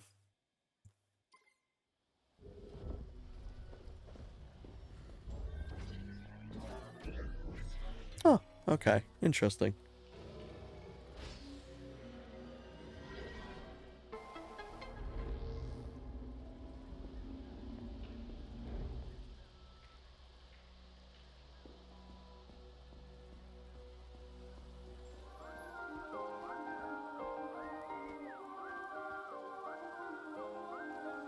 I could spend all day looking at this. I do wonder, as silly as it sounds, I don't think they have the ability, but can you actually change the FOV? I don't think you can.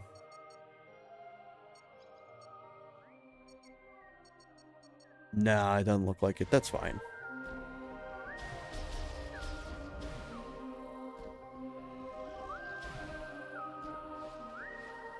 Even the textures up close look really nice.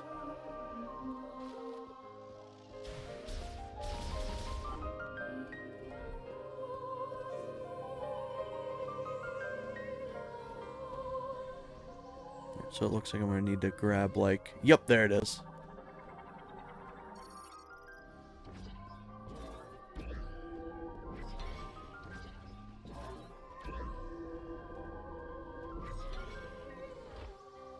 Finally, Metroid has something to do with his left hand.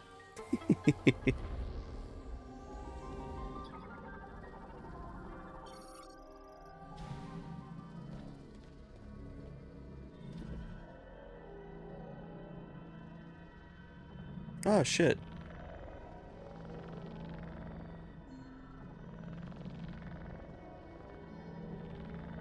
Neat.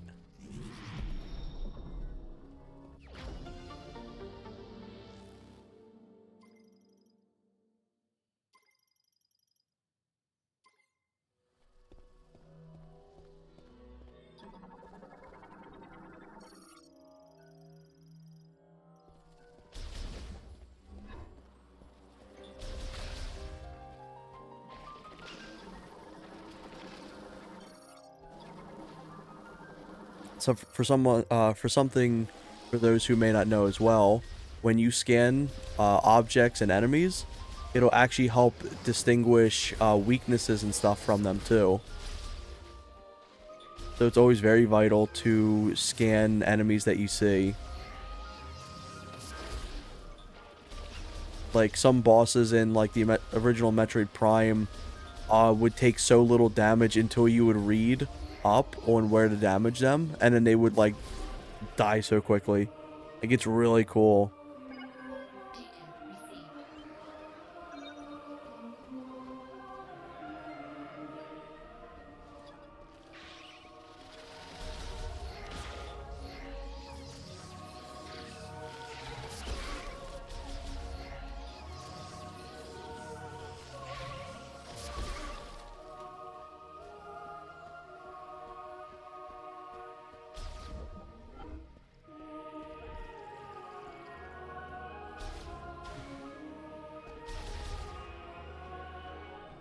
I bet this is like some sort of ability that I need.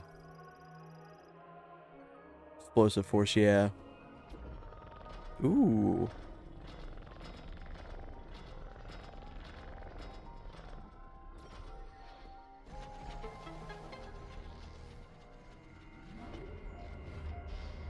That purple looks so good. Usually I feel like orange doesn't really match with purple too well, but that looks so sick.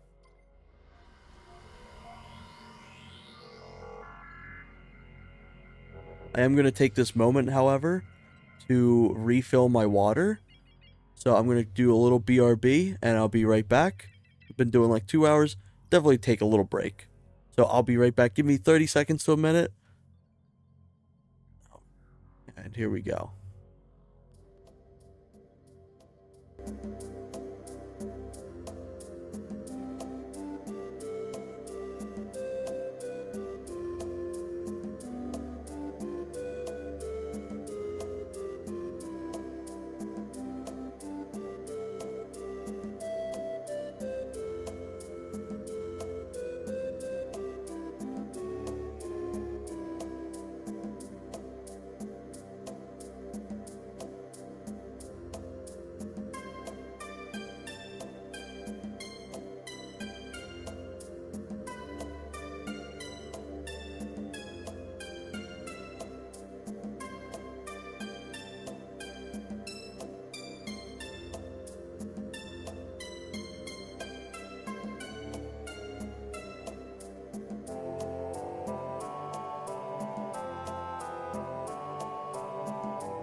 Alright, I'm back. Got some nice water. And I was checking up on my spouse.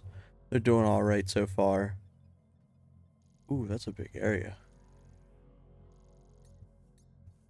I wanted to make sure they're doing well. And they've been resting up, so that's good.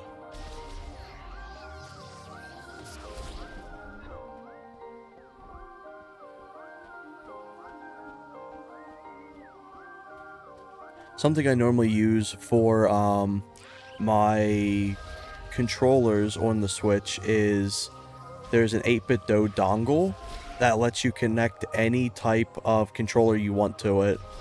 So usually for the most part I always play with a PS5 controller. Cause like the PS5 controller just feels so nice.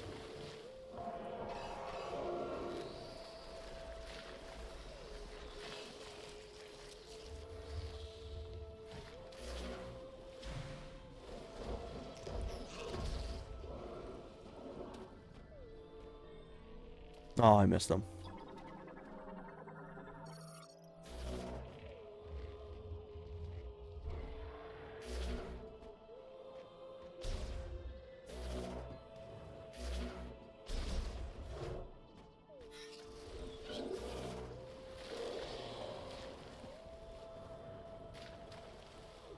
God, the lighting's so good.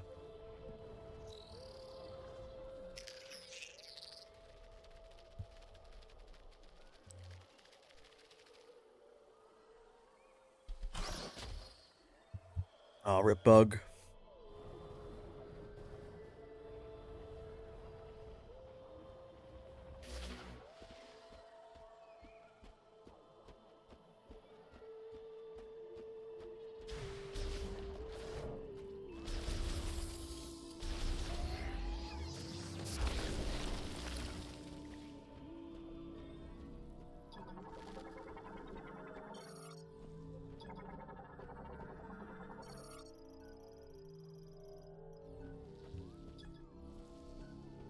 I bet that's a secret in there. Yeah. Probably have to come back later on and get that.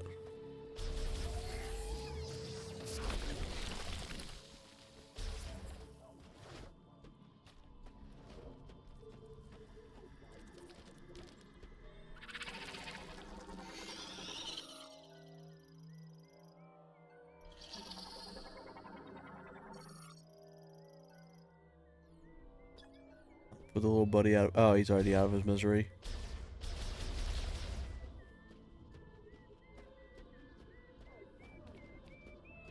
Okay, that actually hurts. Okay. Good to know.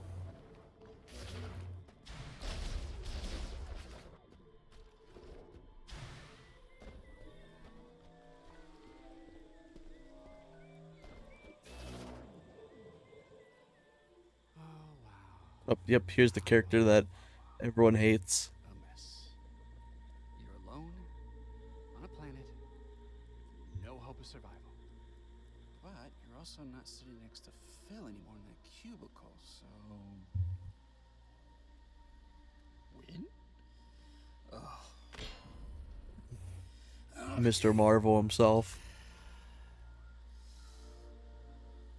I do like his armor design now. I think his armor's cool.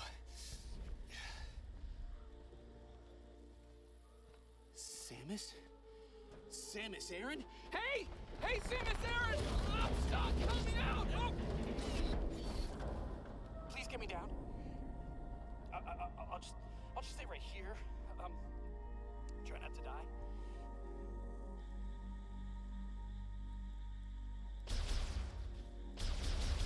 Oh! I think it's working. What was that? Okay, that did not sound friendly. It'd be funny if this alien just fucking killed him right off the bat.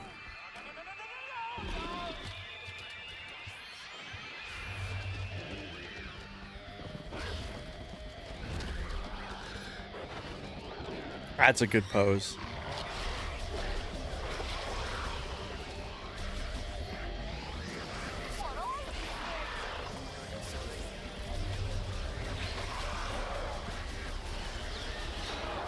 Ooh, he's behind me.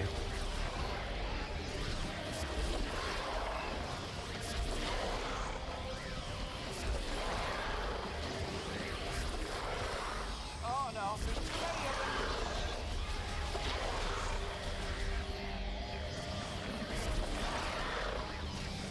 Not just being able to strafe aim. It makes the Joy-Cons feel so much better to control.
I'm a specialist, Miles McKenzie, engineer level 4.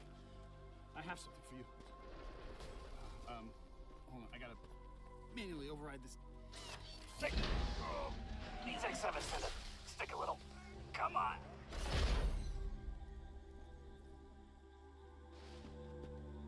Oh, boy. Ah! Ooh, missiles, hell yeah. Yeah, this is the guy. He tags along with you for a bit, and he's just like, did you know that's an enemy over there? Saving's important. You should really check out that saving station. But apparently he, like, disappears after, like, a little bit.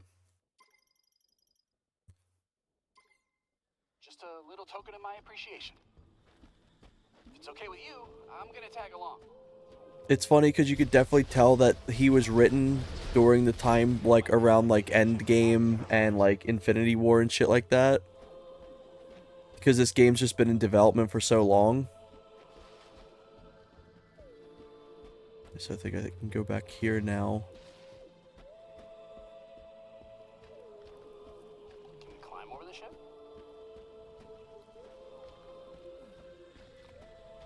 Yeah, like that. Yeah, he's bad. Like, I just did that and he automatically told me. He's like the Artemis from, what, God of War, I think?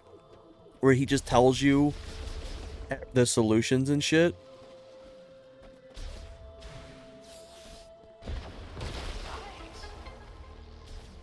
But apparently he leaves.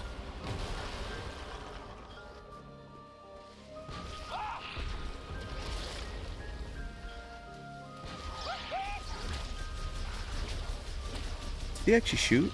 Oh my god, he's actually got a gun. How about we avoid any standing water? Those things seem pretty territorial.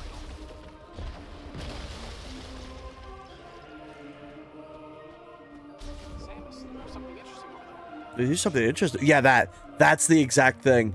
Dude, the people, I think it was IGN, the guy that did the review on IGN had like the biggest rant about this dude. He's like, everything else about this game's like phenomenal, genuinely amazing.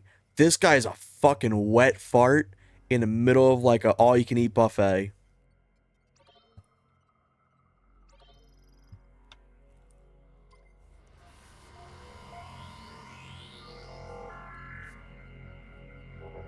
I like his design though. Like, his armor looks really cool.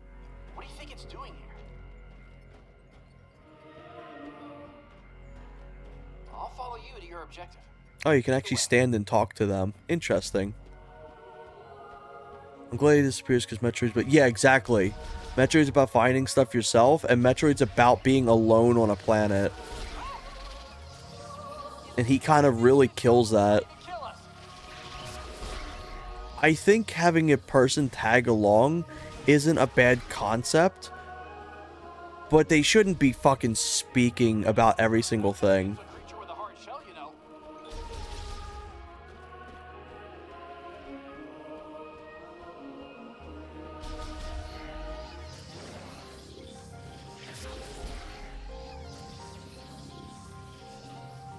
Wow, look up there.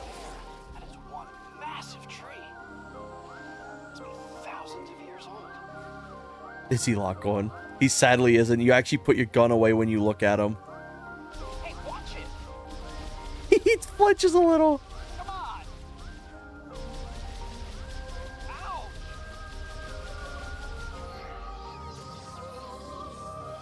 Don't.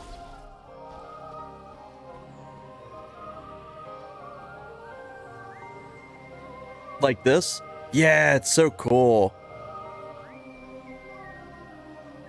It's awesome that they do that. You can even do it with the mouse. You can actually have it do it at all times too if you want. But right now I'm doing the first control scheme. I want to give each one a try. Apparently the mouse and keyboard one, or not keyboard, the mouse and controller one is like unbelievably good.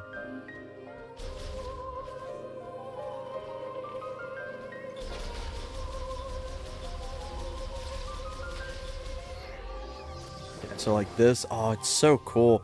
Plus the design of the blaster, the arm cannon is like beautiful. I wonder if I can actually destroy that with missiles. Oh, you can. Oh yeah.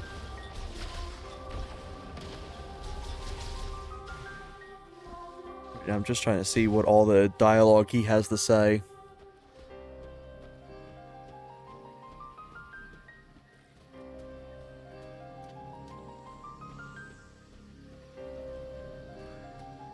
Because also, if I really want to, I could do it this way.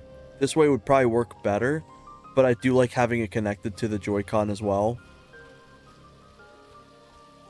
If I go in here, is he not able to follow? Samus, wait. I can't go that way. Yeah, I can't go that way.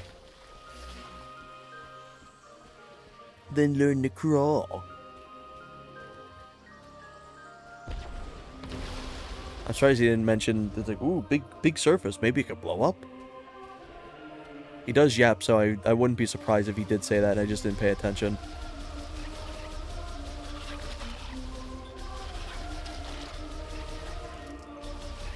I love the fact that, like, I mentioned it earlier, but the motion controls aren't, like, always on. You can make them always on, but you can have it where it's just the aim. And then even then, if you're just moving slightly, it won't instantly be doing the motion controls. It gives it a second. You can see where it takes its second to load in. Don't want anyone in here. Must be a sacred space. I do like that her visor's getting more utilization.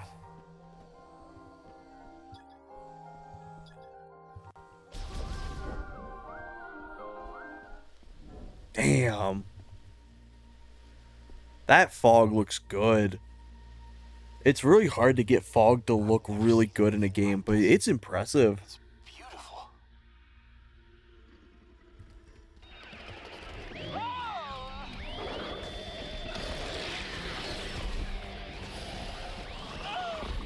I'm just gonna stay out of your way. You let me know when it's clear.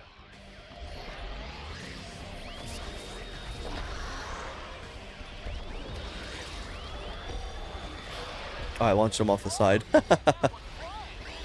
Oh, that's cool. It shares the little icon on the side. That's new.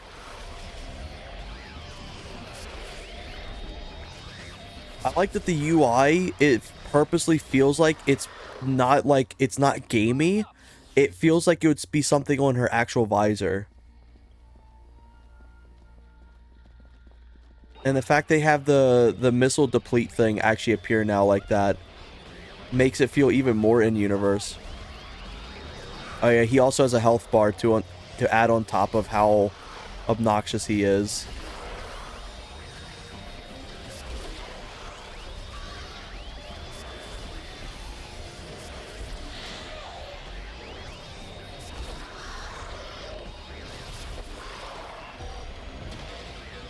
Oh, look at him fly! Nice shot. Ooh, I can just actually scan this whole area. Neat. This is the last stretch. I'm going for it. Cover me. Watch his ass get beat. Ooh, you're still alive. You survived that.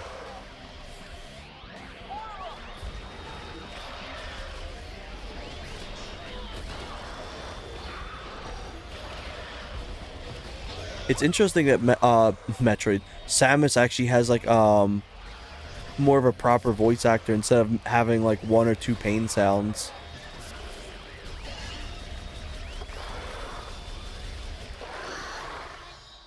That was a close one. I wasn't sure we were gonna make it. Thank you, Samus. I can see the door, Samus. I'm good. I'm okay. Leave this place.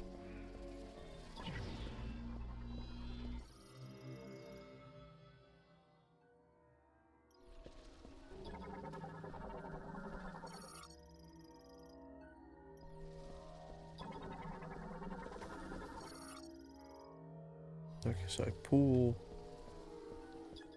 this, put it in there. The second one's broken. There we go.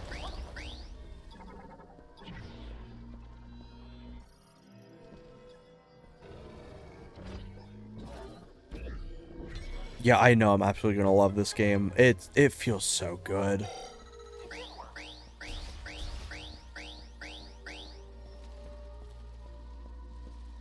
It's a good indicator that you're out of ammo too, because this game plays a lot faster than the previous Metroid games.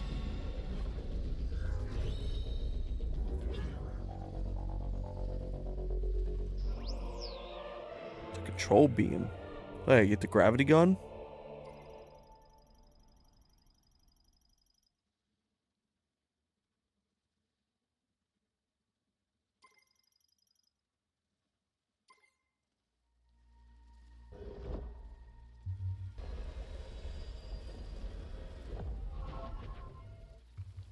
You found something for your suit, didn't you?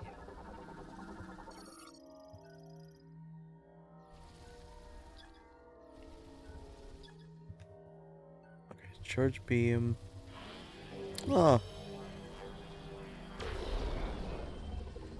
Okay, so it's like a heat seeker, or not a heat seeker. It's a fly-by-wire.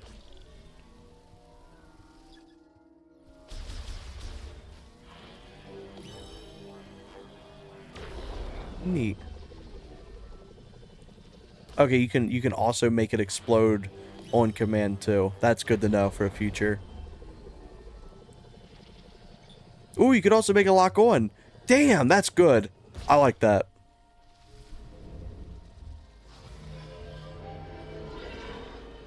I like the fact they have all the stuff written down too in the tutorial thing if you want to access it. All by itself.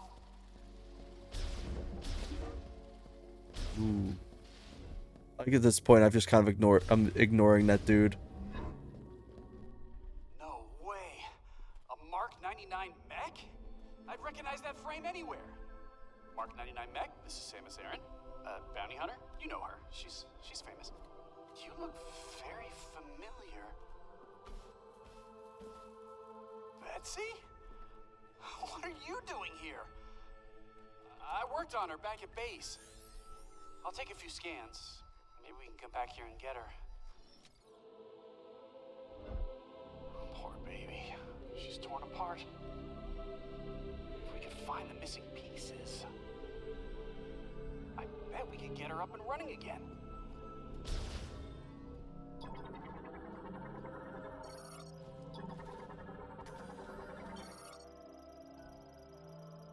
I poured my heart and soul into that mech. I scan him? I can scan him. Betsy. Oh, it doesn't say he's an annoying bastard. What does it say?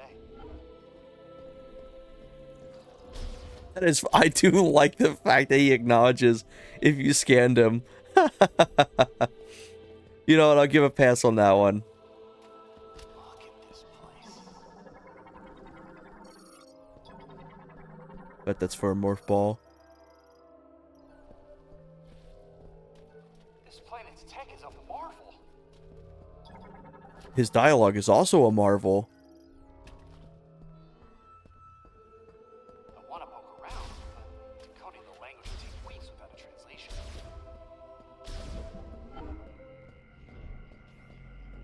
Little save station.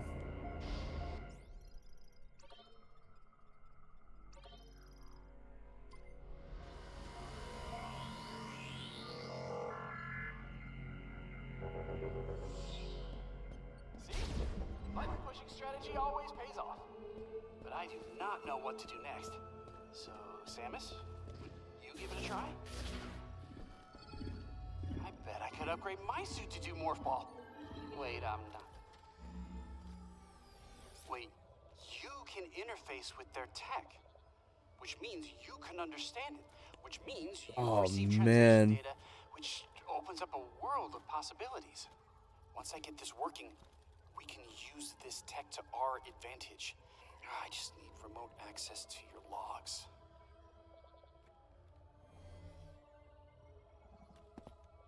Oh, this data chip. You think it'll work? Wow, that is fascinating. Thank you. We'll put this here. Let's see.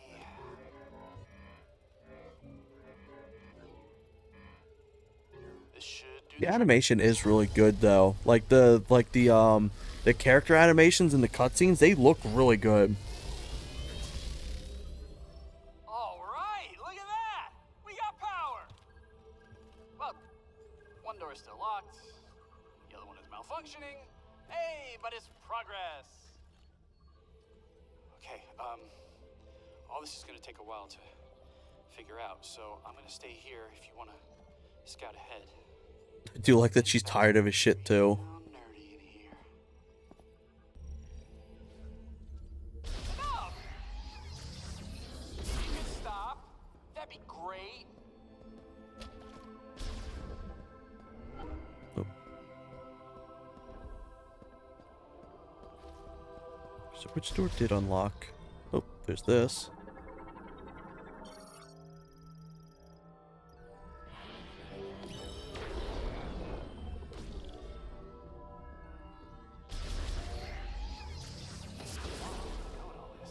Wait, can I hit myself with my own beam? Doesn't look like I can.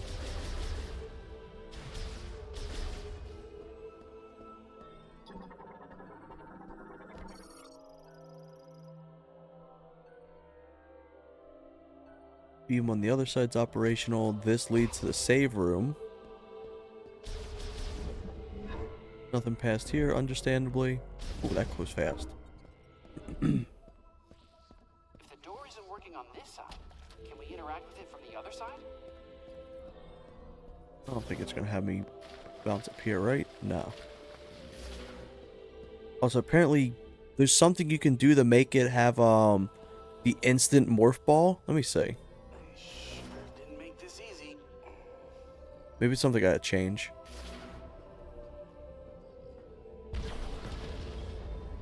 What is this? Activates any linked device when a concussive blast is detected within. I'm curious.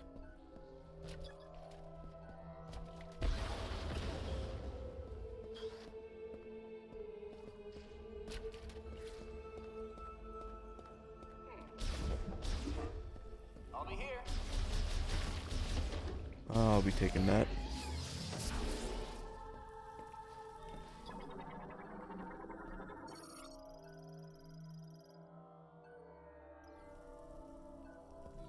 This little thing of world building is just so cool. It has no use, but it's like, it's just nice world building.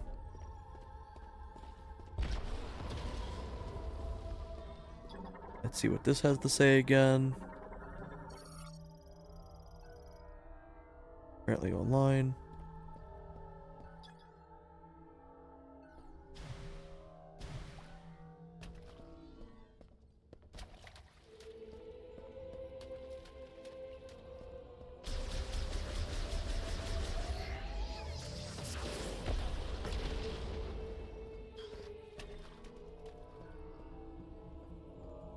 It says it works with concussive blasts.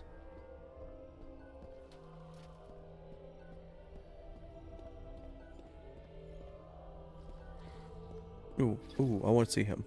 No, show me the little goober again. If I look away, will he come back? There he is. There's the goober.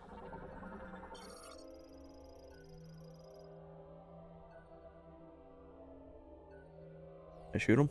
Ah, I popped him.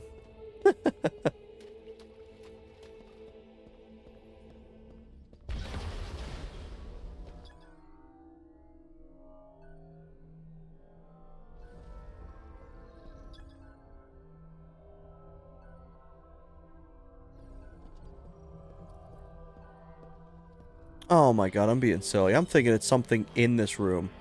No, it's firing up here.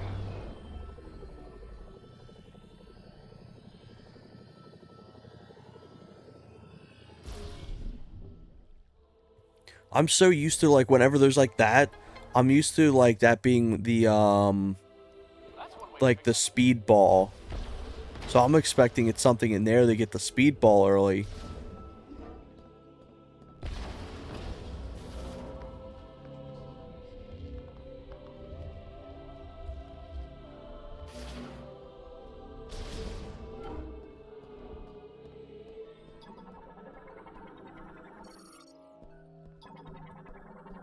these guys are two separate ones. It is really nice that the important things you need to scan are highlighted. That way, if you just want to get through the game without really caring about scanning, you can do that. Ila, Dinji Te, Asna, Dinji Galan.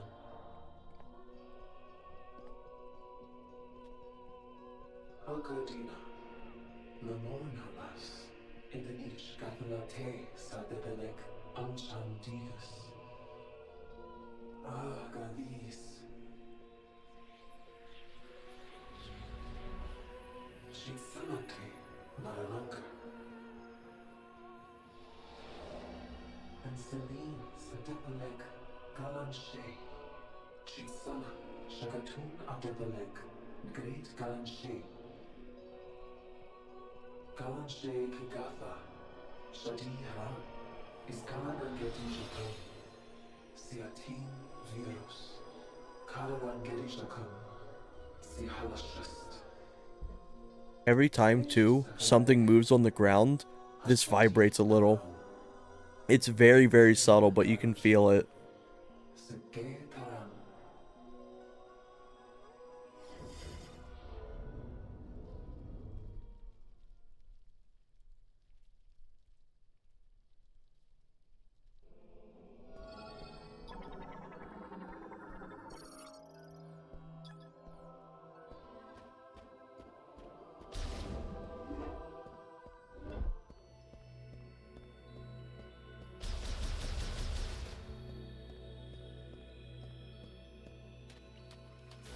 Oh, you look like something scannable.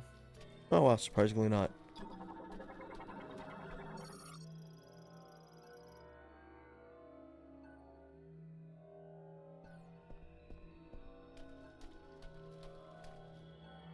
You can also move your scanner around too, which is nice.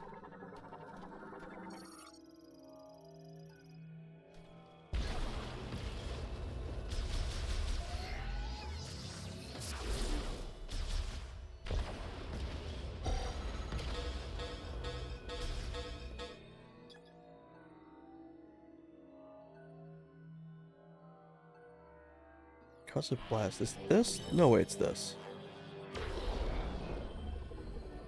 Okay, now.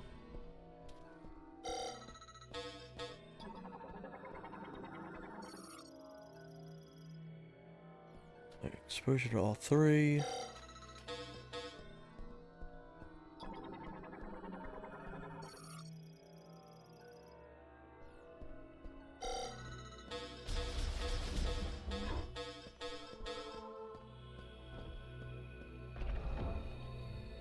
Ah, okay.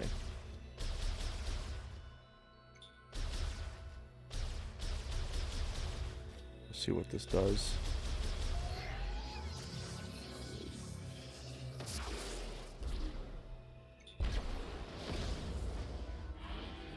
So I probably got to go through all three of them. Yep.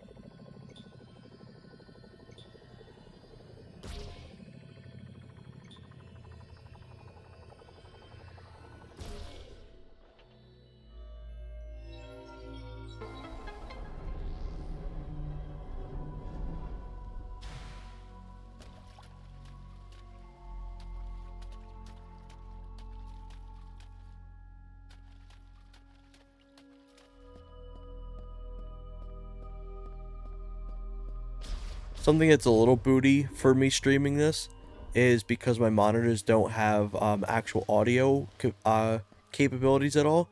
I have to have my audio play through OBS, so all of my inputs and stuff sound a little delayed.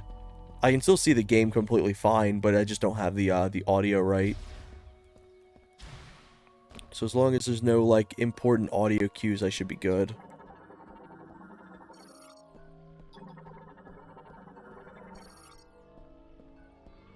Like, if I was the fire, I'll let you know when I hear it. There it is. There it is. Like, it's that delayed. But, you know what? Hey, I got this thing to work. I'm very impressed that it works. I'm very impressed that OBS captures the audio as quickly as it does. So I can't complain. But in case I do ever miss audio cues or something, it is because of that right now. I was thinking of getting an earbud and putting it in, but then I was like, ah.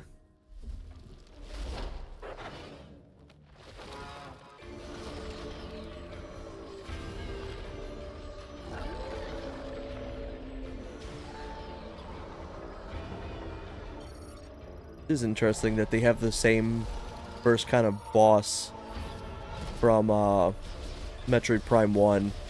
Your first world boss is like a giant. Oh, what the fuck even is it?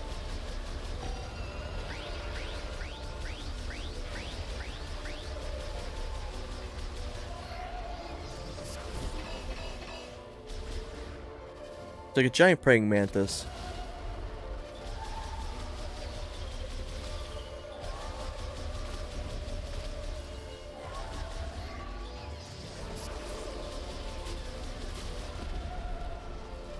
Ooh. Something I actually want to do is I want to turn on the motion controls for this fully. I think I've played enough without having it fully on, so I'm going to have it on now for aiming.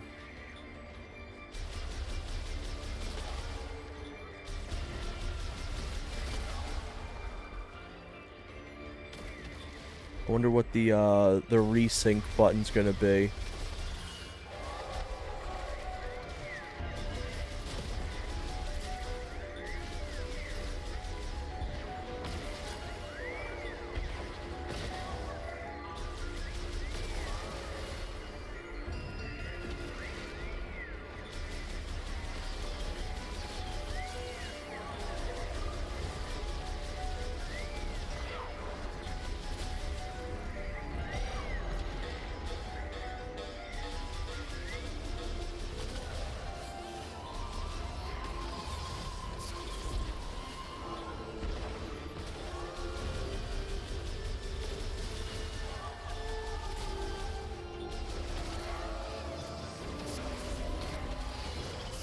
I wouldn't be surprised. I bet it needs you to do it at the same time.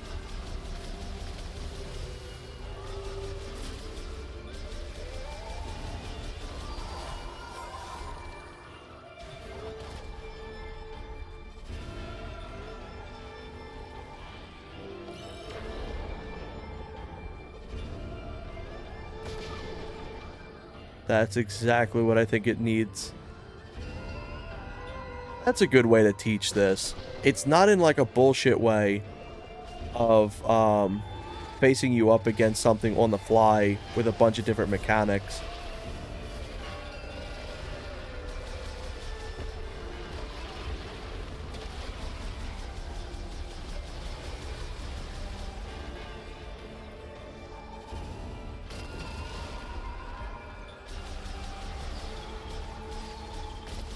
It's also good to know that the psychic ability kind of slows down time.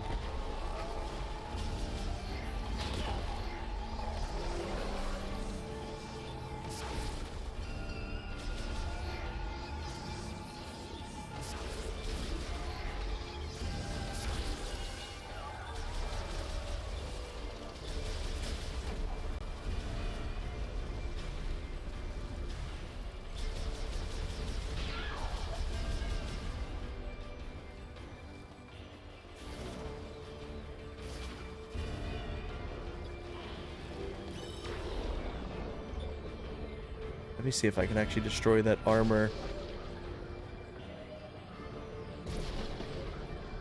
Can I collect power-ups too? Nah, you can't. Okay, so it is resistant to armor.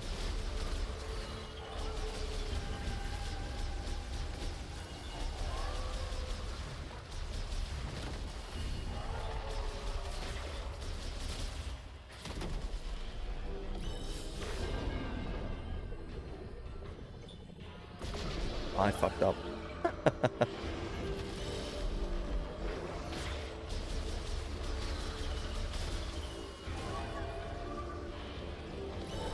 Oh, there you don't.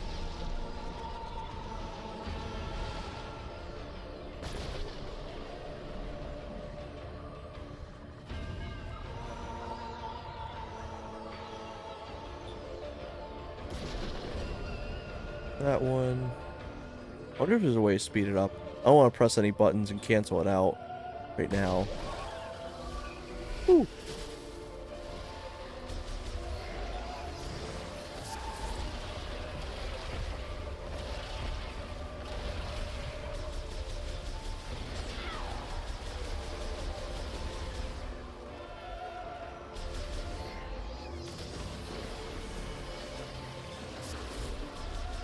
Ooh, okay.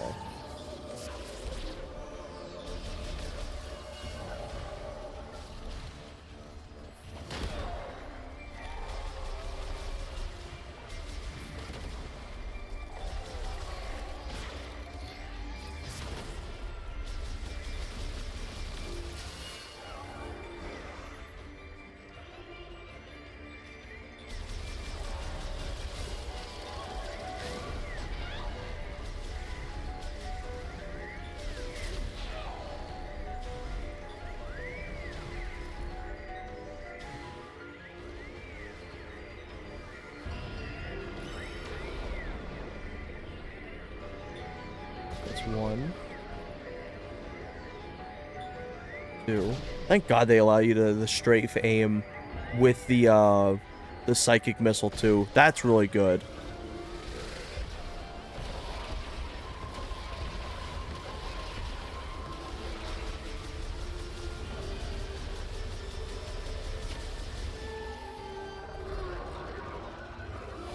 A nice little tutorial boss. Good shit.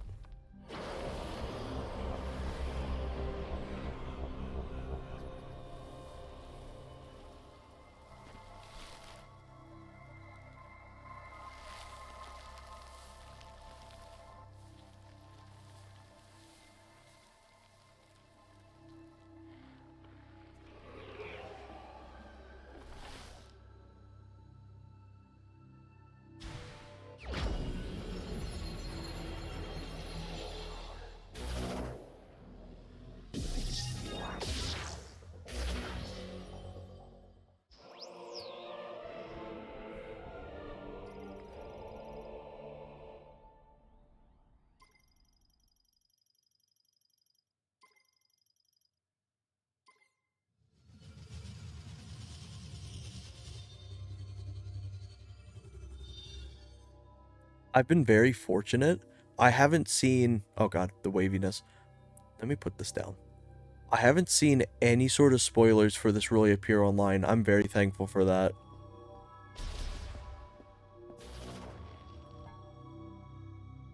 But I also just haven't really been really on social media. But I'm so used to fucking YouTube thumbnails having like the spoilers to the end of the game or something directly in it.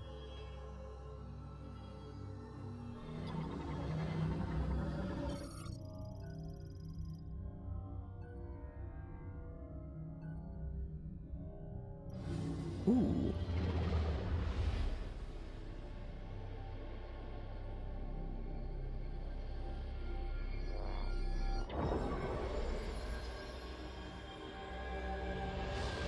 I like that her visor kind of almost has like that Master Chief kind of visor where it's like the checkered.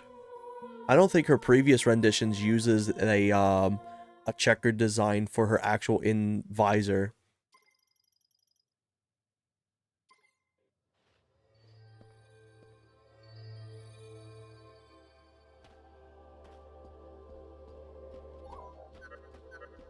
Samus, do you copy?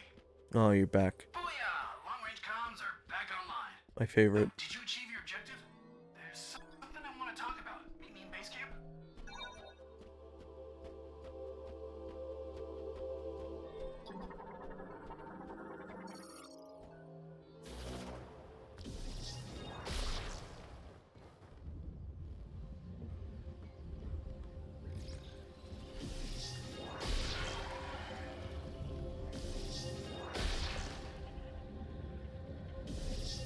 I wonder what the difference is between the normal morph ball and the psychic ball. Also, there we go. That's the motion control. If you bounce it like a basketball. Even makes a little basketball sound. I love that. That's fun. Does this destroy it? No, I figured not.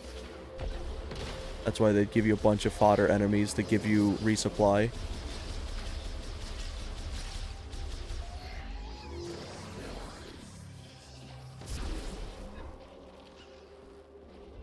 Yeah, so far I'm really liking the motion controls. They're snappy, they're responsive, and they don't really desync. Good shit.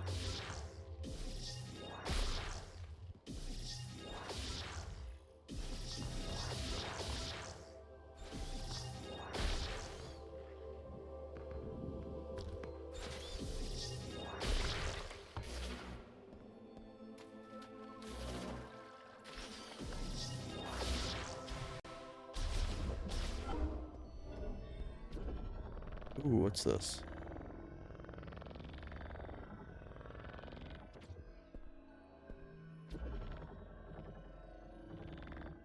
Huh. Maybe it unlocks different doors? So I have to assume this is.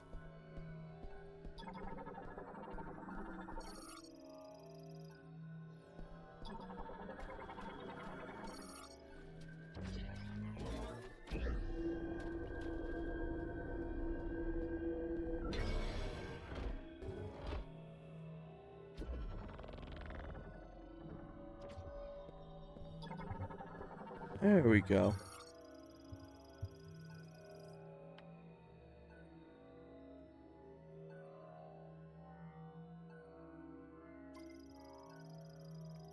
It's kind of very similar to the first boss in Metroid Prime. Not the tutorial boss, but the first area boss.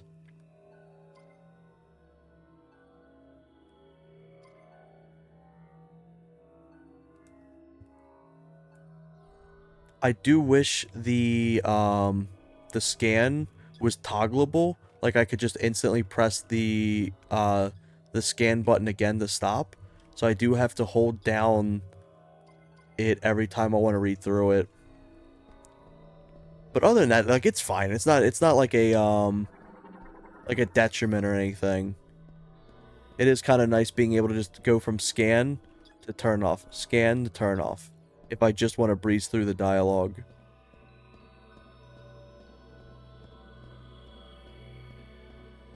This kind of just looks like it tells you the bosses. So I guess you'll be coming back here to like have like a little home base, if anything.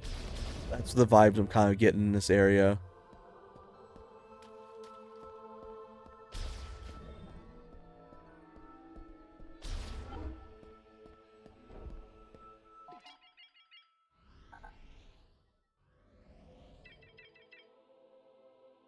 Also, Metroid Prime's always done that little bit of like, here's where to go if you're stuck.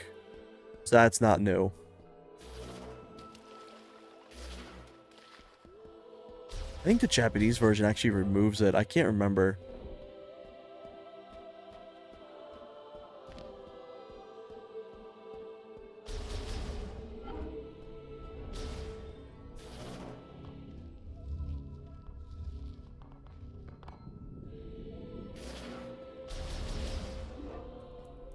Okay, so it looks like your alternate fires are just going to be your missiles, and then you can swap them over with the D-pad.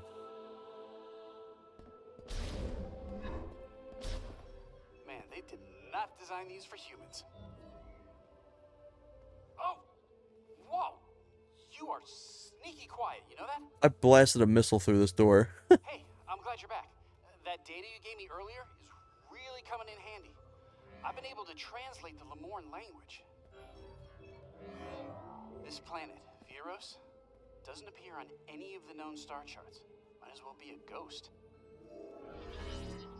I tried sending out a distress signal, but there is no activity in this sector. It is eerily quiet.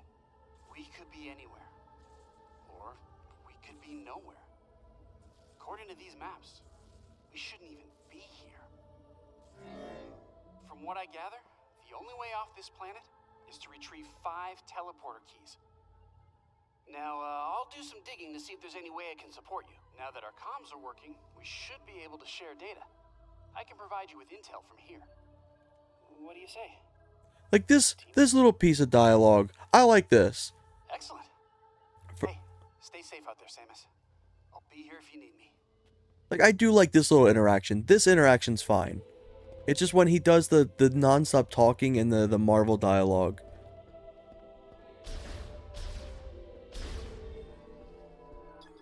I wonder if I can actually... Yes, I can. There we go. Hey! Be careful, Samus. I've already scanned him. Have me there to watch your back.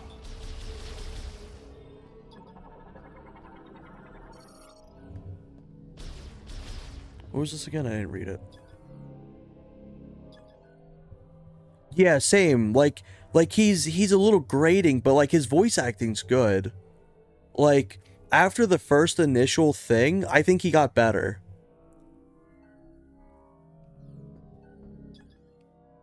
Because I know they kind of give you a little hint character because Metroid is relatively an inaccessible game for people coming in for the first time. So I understand why they did it. It's just kind of something they had to do to get more sales and stuff, like to get help.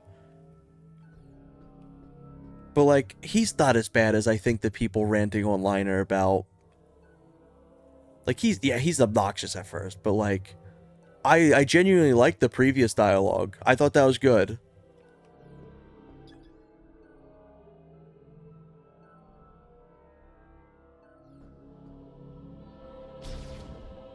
Yeah, like what? This was surpassing a few other games, right? On the modern, like the sales. Like I was actually impressed. That looks like a super missile door or some shit. Extremely high temperature, so I'll probably get like a magma cannon or something. I hear bugs. Where are they?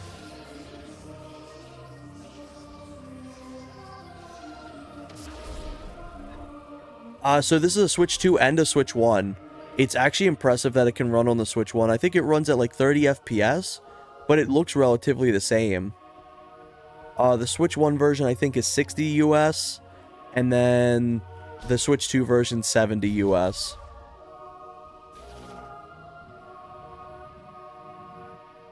Float a psychic bomb in the air.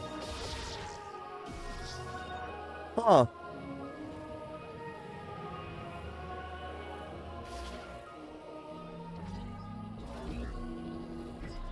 Huh. I like that that's in range. That tree all the way, like, where the mountains are is in range. But if I do this... Oh, I could scan it from here. It's out of scanning range. That's like the most basic nitpick, but that's really funny. I like that, though. It's funny that I can read that from all the way over here, but not this. Okay, so I go into Morph Ball mode, and I get my own little psychic boost. Then I can do this.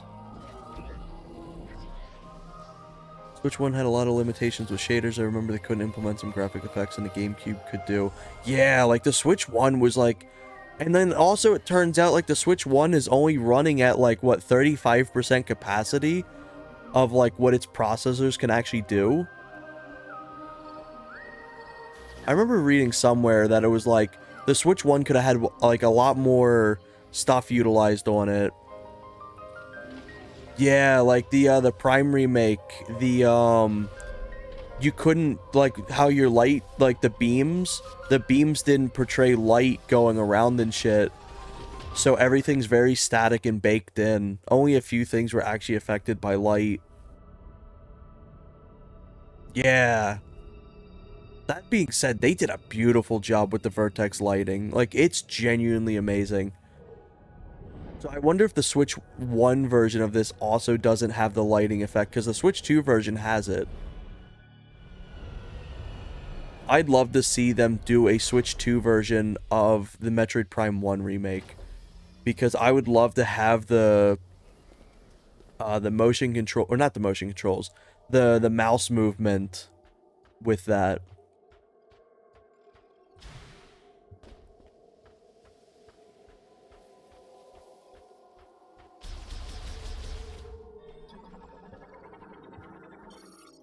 read this. I have a feeling this is probably going to be some sort of, oh, what's it called? Like resource. Oh, yeah, absolutely. This would absolutely be like a game that would benefit from VR. Especially with the visor. Like, that's a free, way to make people less motion sick.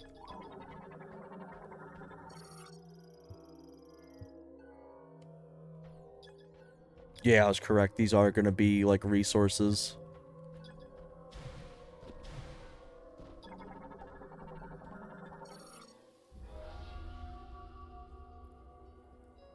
But yeah, this game genuinely looks beautiful. It's impressive. You can really tell they spent a long time making it. Oh, there's my motorcycle. I think the biggest thing that may get this have people like struggle to be interested in it was the advertising for this game. They advertised the ability to jump. I think their marketing was not really good with this. I think their initial marketing was phenomenal, and then their gameplay marketing was terrible. They chose the worst clip to show of the motorcycle, because you can see it, like, it's just really janky. Like, the one animation that you love showing off is, like, stupidly janky.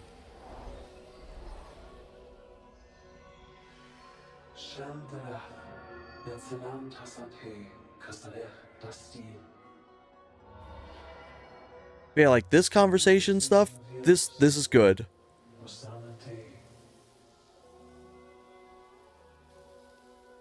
Oh, yeah, absolutely. But the shit's on that.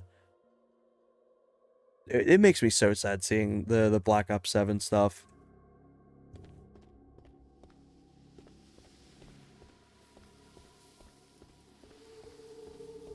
Had, Grog make a bunch of the banners and shit, and the stories AI generated, and, like, half the cutscenes, the background pieces are AI generated, like the news sources. It's slop simulator. Ooh, it's getting darker in here. Ooh.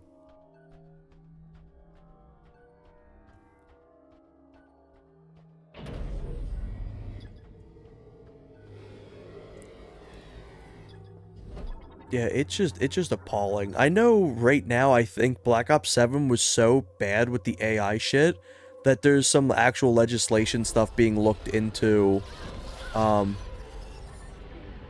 having like AI be reduced in media.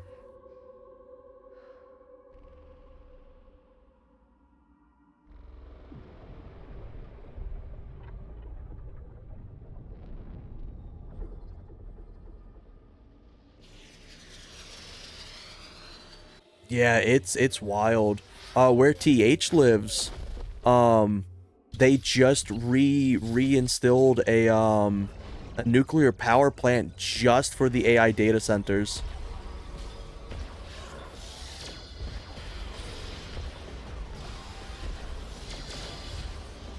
I knew these robots would come back. I bet these are shit I have to hit with like psychic or something. Oh, no, they blow up.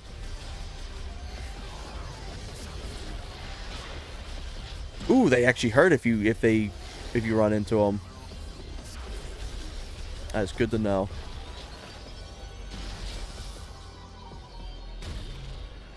Yeah, it's such a shame. I really hope there is something that really pushes towards having it limited. I know with Microsoft, the reason why Black Ops 7 is so slop is essentially they forced their employees to use the AI. They had to use their AI for every project, and they had to use, specifically the shit that Microsoft had purchased.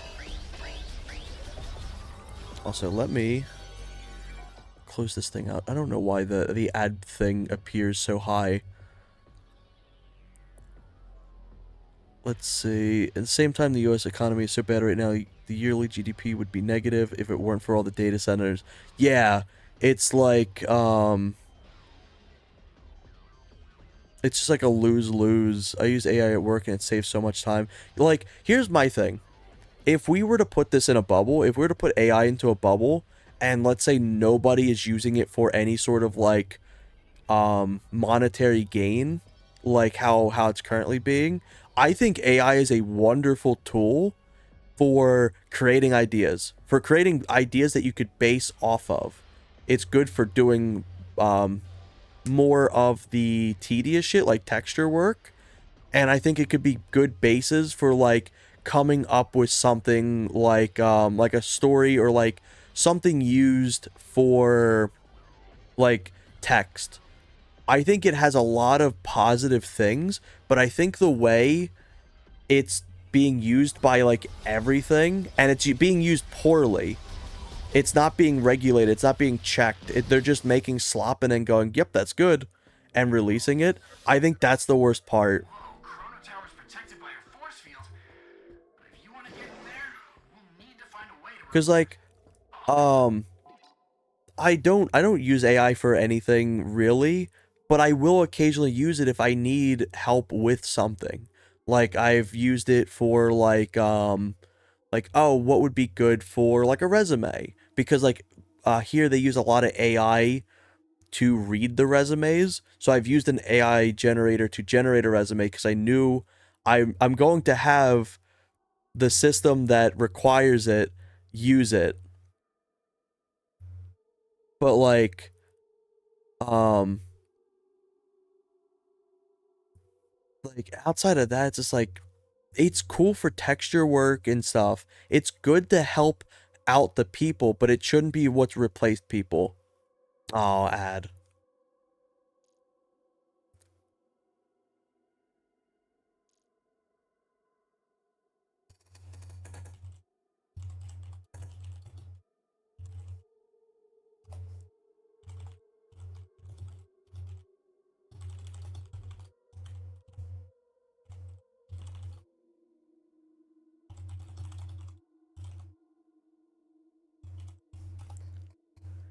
80 seconds of ad left. Okay, cool. I'm just gonna look through these menus real quick.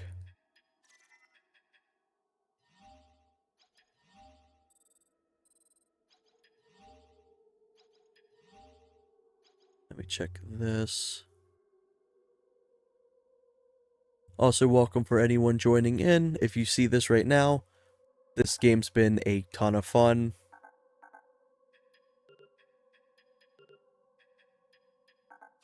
Right now, I'm just playing with the basic Joy-Cons. It's kind of hard to keep my camera locked in with the motion controls, but it's been a little... It's been really fun playing with it.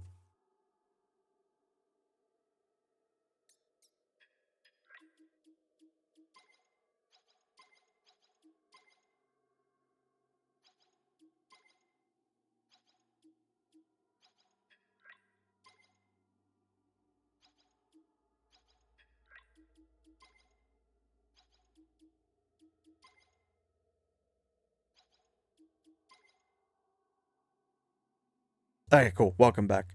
But yeah, it's like it's so unpoorly like poorly utilized, and it's like they just want to sell the slop. And it's like the thing is too, it's gotten so bad. I've seen people they asked like like a chat GTP to say thank you to people. It's like, come on, like use your brain a little with that.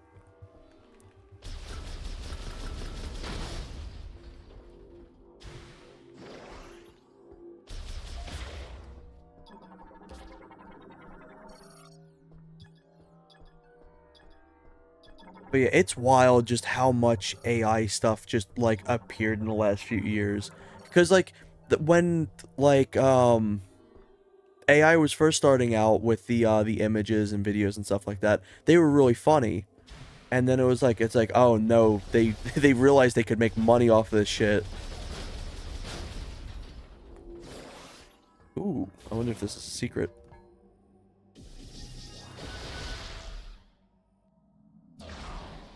Ooh, okay. This is either a secret or I was actually meant to be in here. Those people are being told you're absolutely right. Oh my god, dude. It's just like people reach out to ChatGPT for like validation, and it's just like the program's always going to be made to validate you.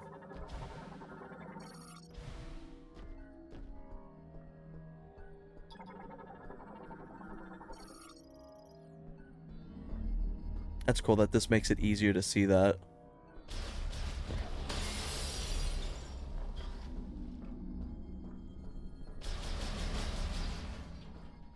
It's like, well, this thing says I'm right. It's like, yeah, of course it says you're right. It's always programmed to say you're right.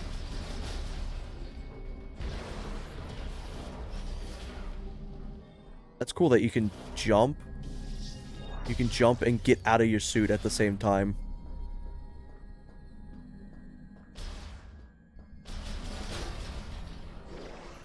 So what am I looking for in here? This? Ooh, it is this.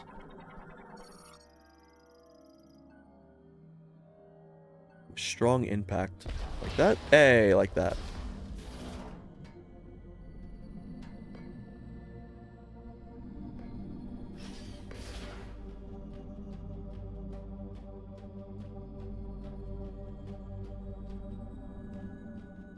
Oh yeah, I saw that. Like that shit's like crazy. And the fact that like people are like following it too.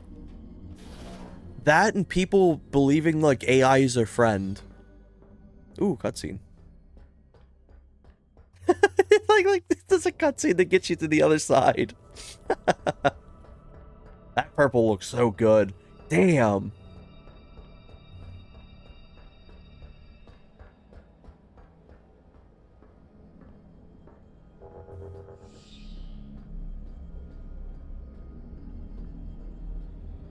Mm-hmm. Yeah, that checks out.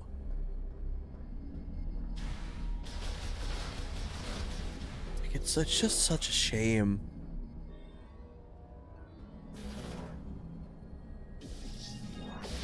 Where's my jump button? There we go.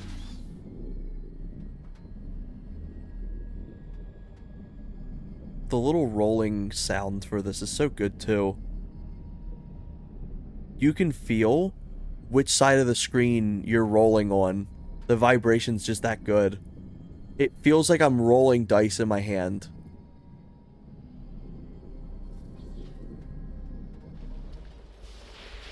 But yeah, it's like, and then like, there's so many people like, it's like, well, I was saying like, it's like, oh, AI, it's like my friend. It's like, no. Yes, there was. I think the vibration is probably this detailed, because I know the Switch 1 Joy-Cons were really good too. I remember the Switch 1 Joy-Cons like vibration was so impressive for the time, and then like only one game utilized it. Yeah, it's like the one company that hasn't.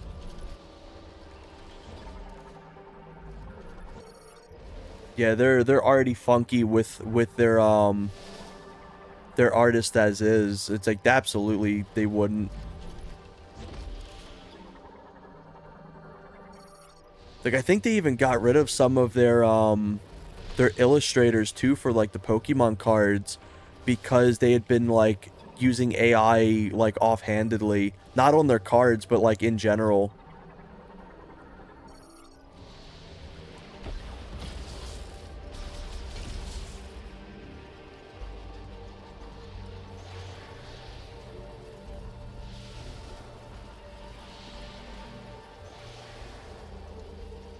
Damn, those clouds look good.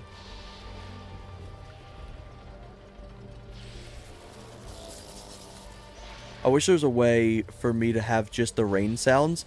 You could hear it. You can hear it like hitting the metal on the suit.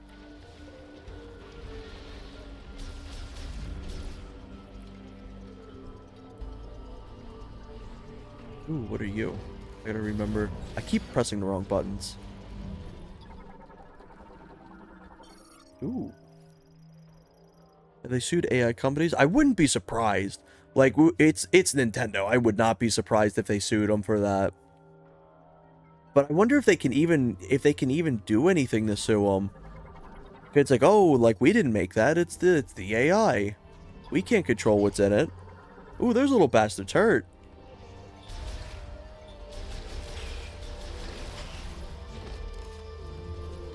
But yeah. Like, but at the same time, like, look at the Switch eShop. The eShop is so full of slop. E-slop, it's unreal. You log in, if you have parental controls enabled, you can still see games that are just called hentai. There's actual eShop games where it's just AI generated like girls in bikinis, and it's just like hentai puzzle solver game. And like anyone can pretty much view it. Ooh, is this my motorcycle? Sure looks like it. My favorite funny thing that's come out of the Nintendo Switch generation is the fact every fucking character has to have a motorcycle. Mario Odyssey has a motorcycle. What's a little moped? Breath of the Wild has a motorcycle. Metroid Prime 4 has a motorcycle.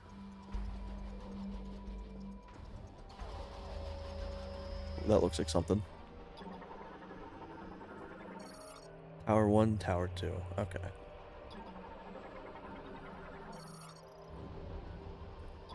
A friend who went there and bought games, like a pinball with anime girls with huge Roberts. The ball bounces off of them. Apparently, stuff like that is actually banned in Australia, if I recall. You can't get anime Roberts in Australia.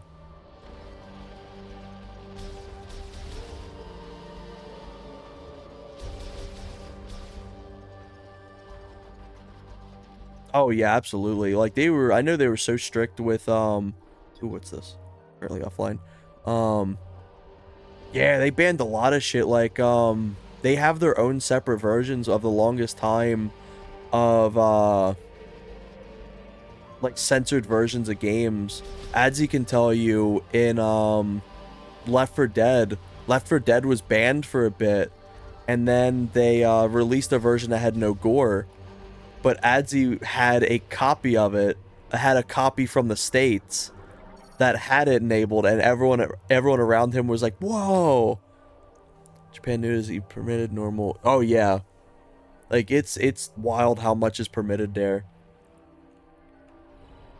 We're starting to see it a lot more in the States too. It used to be very taboo in media, but now you kind of see it a lot.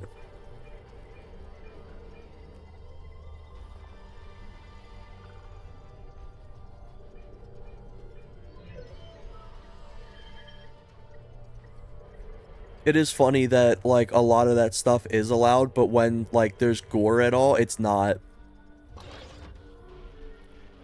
Like how Perfect Dark, they weren't allowed to really use the knives. So I think the combat knife is actually like not used at all besides the multiplayer, if it's even in the Japanese version.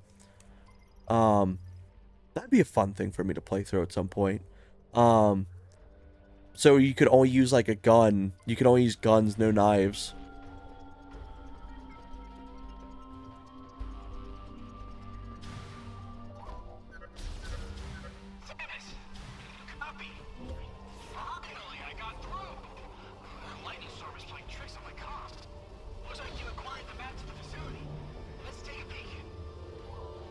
Oh wow, he forces you to open that thing up.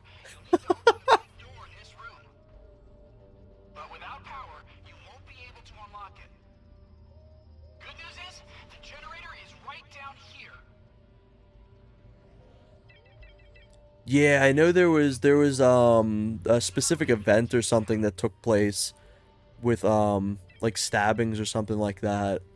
So it was kind of removed. It's kind of the same thing with the perfect camera, because the funny little school event that I can't name without without Twitch or YouTube being upset. Yeah, I know it was bad. Oh, and don't forget to stop by the safe station. Oh boy, this storm's picking up. You might be on your own from here. Good. Thank you, Storm. A lot of movies weren't released. Yeah, like Dude, I was talking about it during my Blast Core stream. Imagine how many games that came out around, like, beforehand that would not have... Blast Core would have not existed. They would have canned that game immediately. Considering there's a mission, they have to destroy essentially an entire city for a spaceship to crash.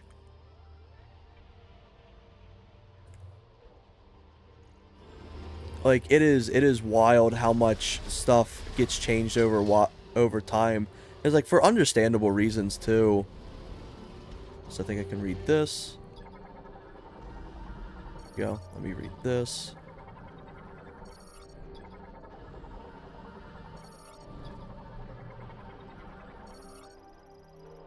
Oh, that's neat. I like that little world building there. Everything offline. Okay, let me go into here. But yeah, it's really interesting to learn about why things got changed around or why are censored. It's kind of like right now, the reason why Call of Duty doesn't use realistic guns is because I think it's like a law specifically in California.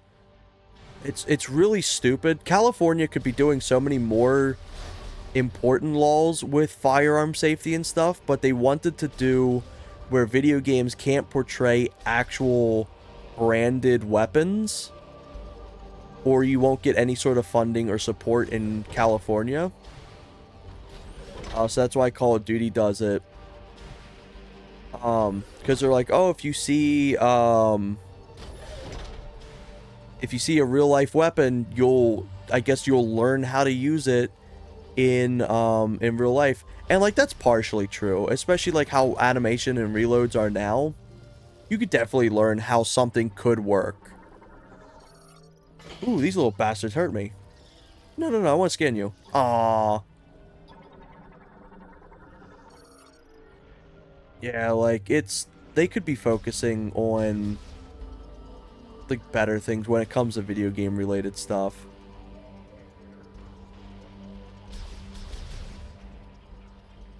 But yeah, I know Cali's got its own special set of issues on its own.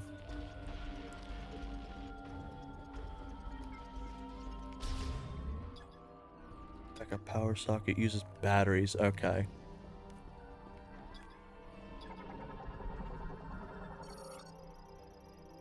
Yeah, legislators will focus on anything except important things. Like, gun regulations are very important, but they're doing it the wrong way. For, like, the video game stuff. Ooh, there's my motorcycle, I guess. Oh, they're all just motorcycles. Interesting. I wouldn't be surprised if I gotta go and do this.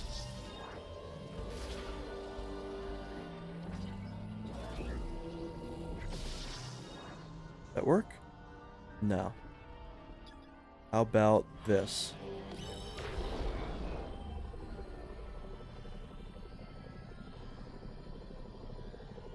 That's a door.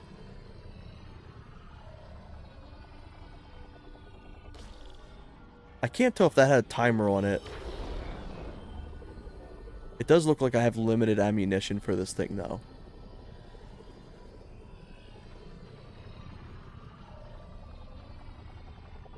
Okay, it does have a timer.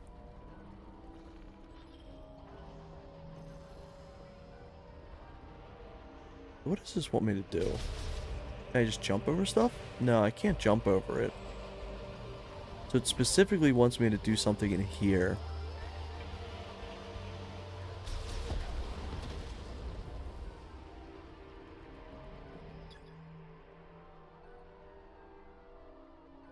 Easily destroyed using standard firearm. Okay, that didn't do what I thought it was going to do.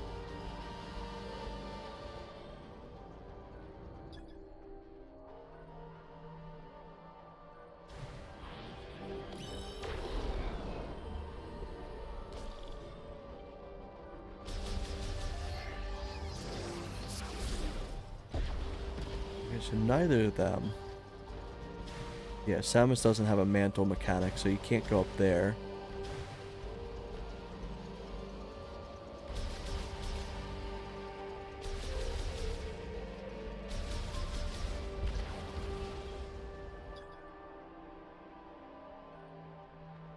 Powerful. Am I being dumb? I think I'm being dumb. Is it this?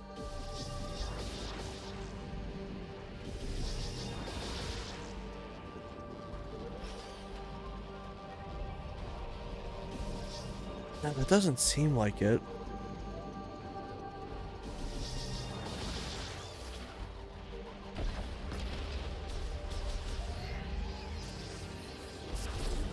Oh my god, it was a charge blast.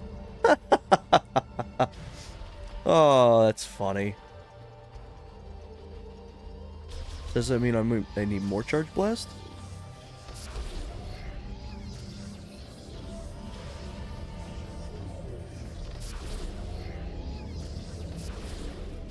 Okay, I understand where it's going now. I think I get it.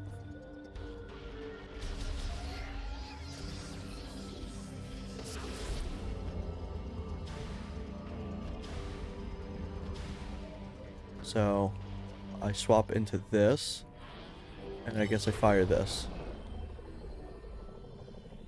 Is there a way to speed this up? I don't think there is. Yep, that's exactly what I gotta do. Oh, I've already read you.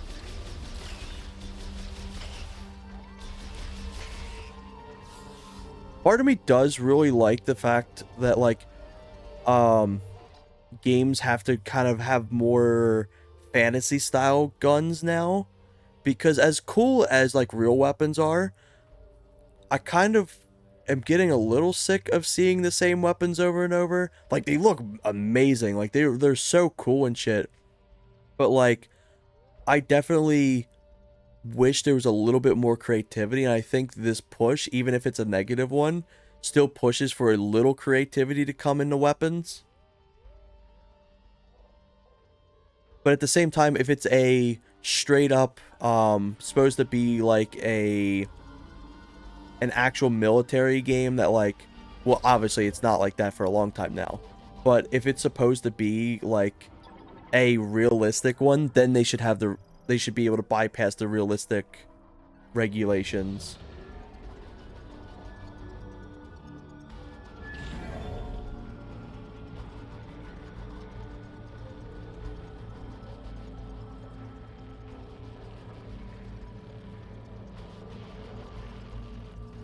I think they'd count. I think they're distinct enough. Plus, you can't see the how the gun loads. I think the GoldenEye weapons would count.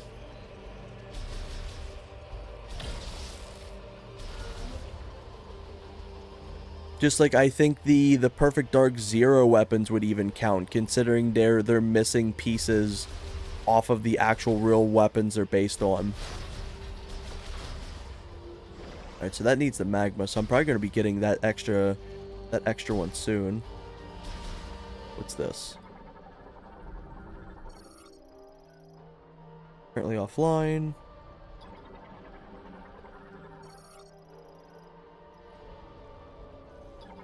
It's going to let me know I need a hot one. Yep. Wait, did that say explosive? Oh my god. I have noticed this game so far is kind of very straightforward. Yeah, the RCP-90 is definitely like the wildest design out of all of them. I'm curious to know why they specifically designed it to look like that. Because the unique design it has makes it like one of the most memorable, I'd say.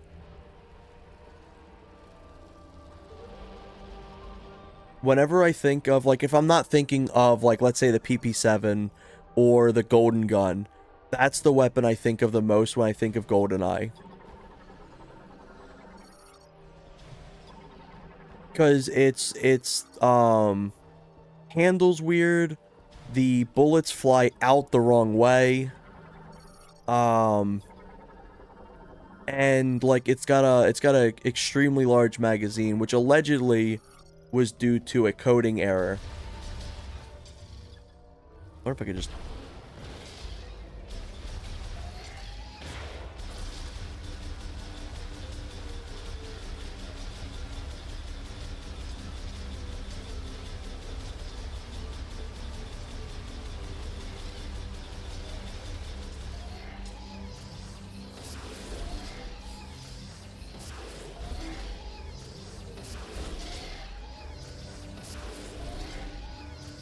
I wonder if I can clear all of them out. I'm curious now.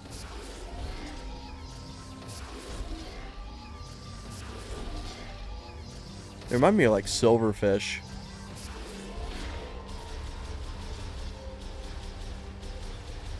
You can clear them out. Neat. Let me guess. Morph ball? I wouldn't be surprised if I need morph ball for that. Yeah, it's at, oh, it's 2 p.m. Yeah, it's 2. Is it 2 p.m. or you mean 2 a.m.? It's exactly 2 a.m. here too, so I think we're actually on the exact time zone. Oh, yeah, you're good. But yeah, hey, I appreciate having you here. It was good chatting with you again. I definitely plan on doing some GoldenEye and Perfect Dark streams in the future again. And I just did a few recently. But yeah, I hope you get some wonderful sleep, man. You take care.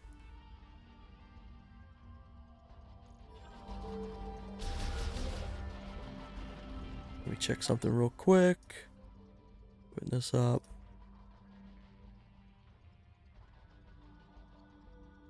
I think as well, once I hit this next checkpoint kind of area, I'm going to call it here as well. Just because we're going on like 3 hours. Almost 4 hours. I think 4 hours would be a good time to stop it. That way also, the next time, I will have this camera facing my actual desktop, and I'll be able to do the mouse support and mouse controls on there.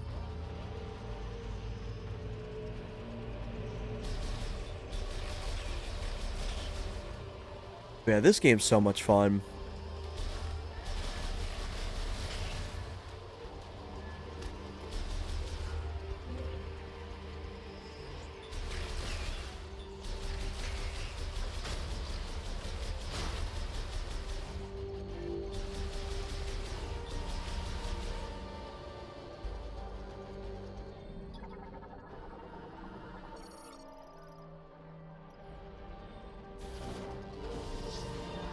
So that's offline.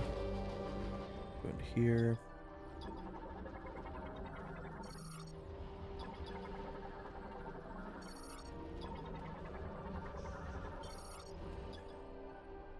Ooh, they do have the magnetic ball. Cool.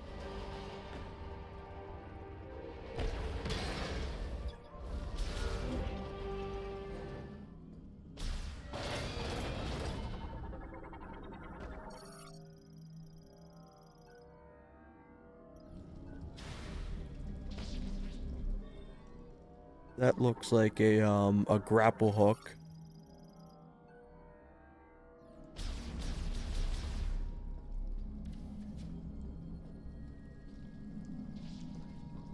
I wouldn't be surprised if I go back here and I get the grapple hook later or some shit.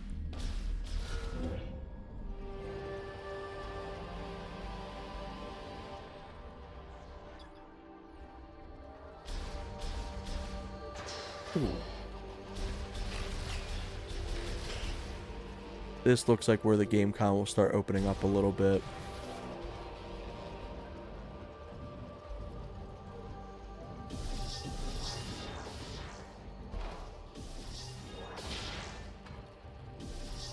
I do really love that they managed to capture the exact feel of Metroid Prime. Like, even down to these camera angles.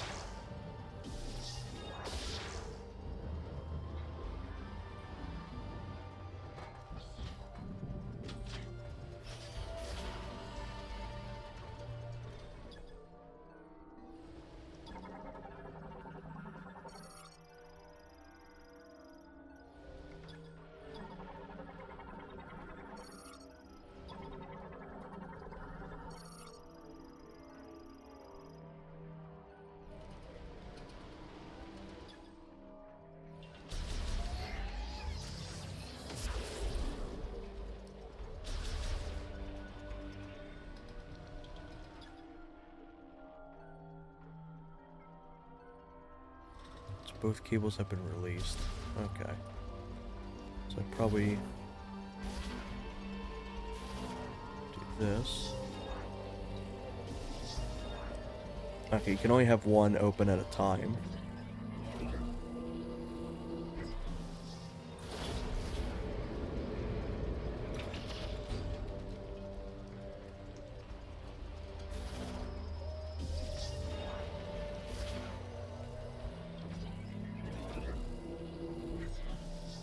Oh, I was about to say, it's like, oh, I missed.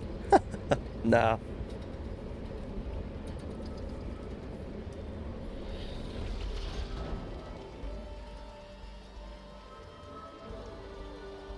Oh.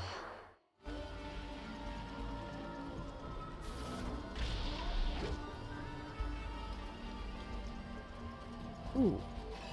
What's this little funky thing?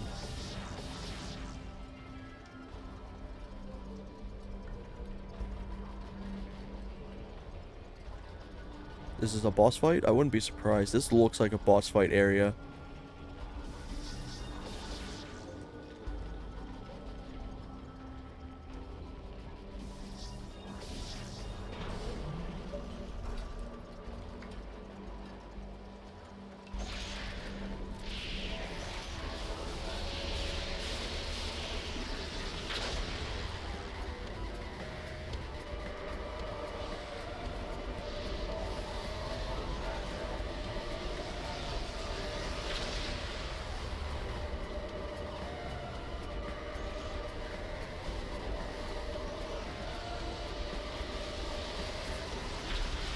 Yeah, I knew that was gonna happen. Okay, that makes a lot more sense.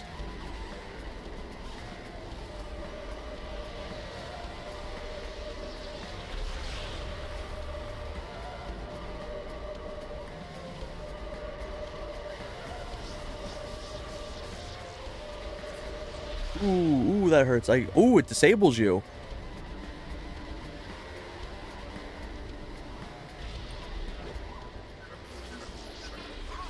We're back online. The facility's power has been restored. Once you return to the top floor, go to the next tower. To be honest, I'm fine with him. I think I knew that was gonna hurt. Good. I'm glad I could confirm that. I'm fine with him. He was annoying at first. I think he's fine. What's this? Oh.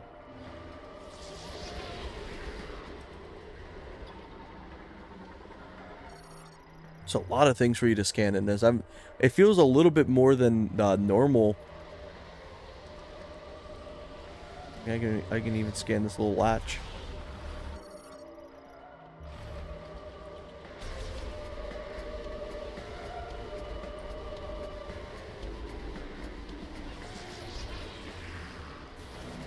I won't be able to operate with that. This music's also really good. That electric guitar is really good for this.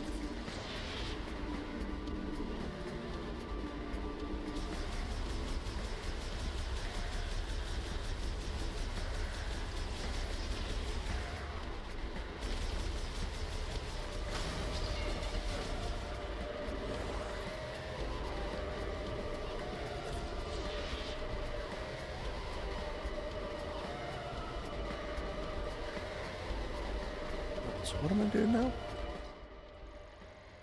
Elevator, elevator.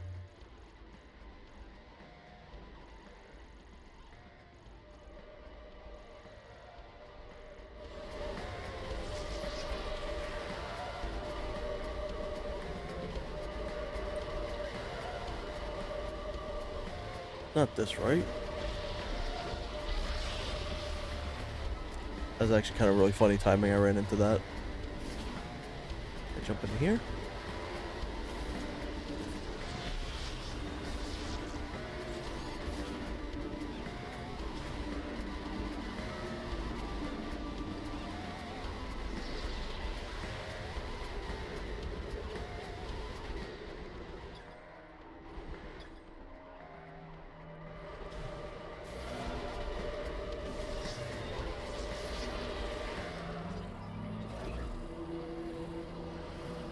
Not that.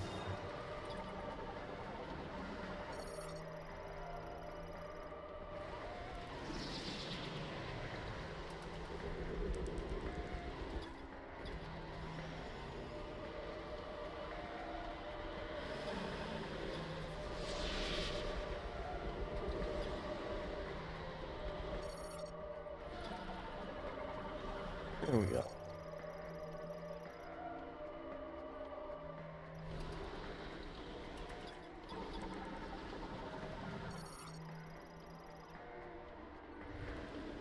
It's probably gonna be grappling hooks.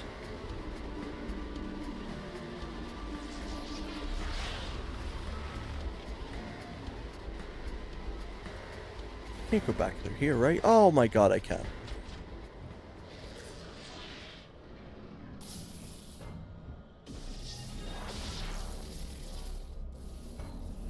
I figured I can just hop with this.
Ooh, they 3D printed me a chunk.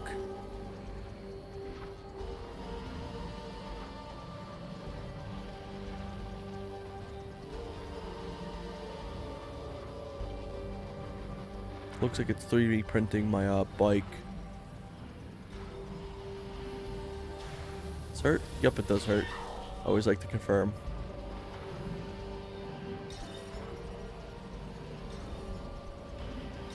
Right, so where's it want me to go now? Not through here, right? No, it wouldn't be through there. Yeah, like they have me scan this again.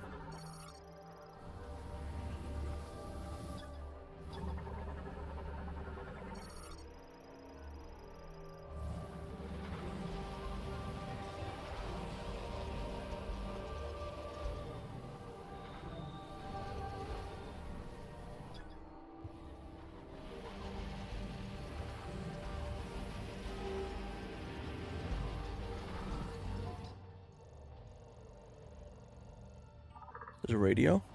Communication not available.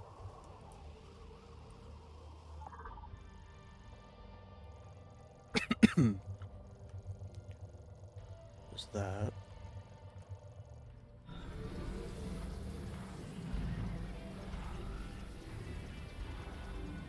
So right now I only have really 2 places to go, I think.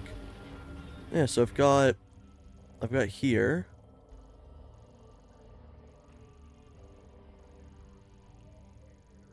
I've got down there. So it's 1, 2. To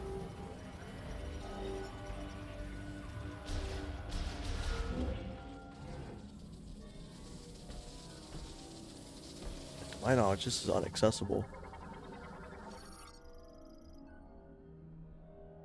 Pulled free with enough force. That sounds like a grappler.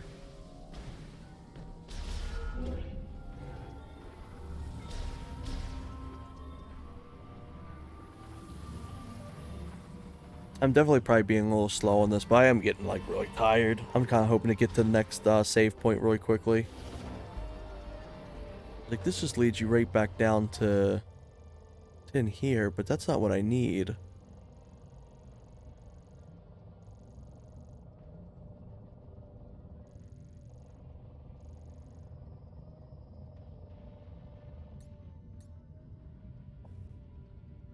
So I need to master teleporter keys. Ooh, there's 2 features here.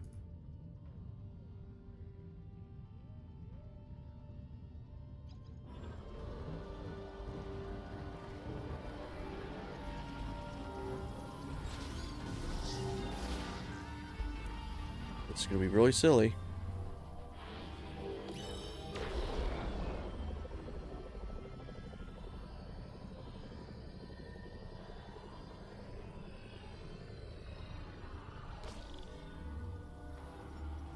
Like it.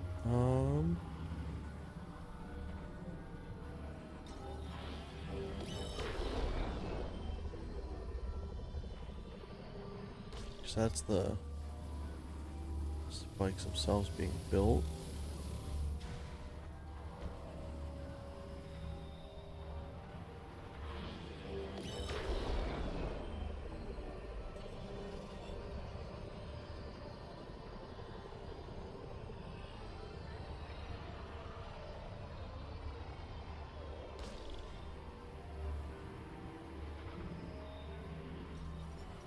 Okay, so it recharges over time. You don't actually need ammunition.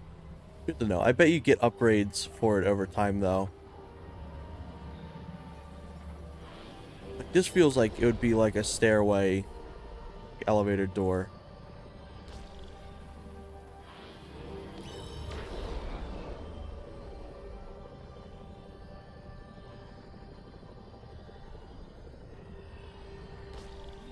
Hmm.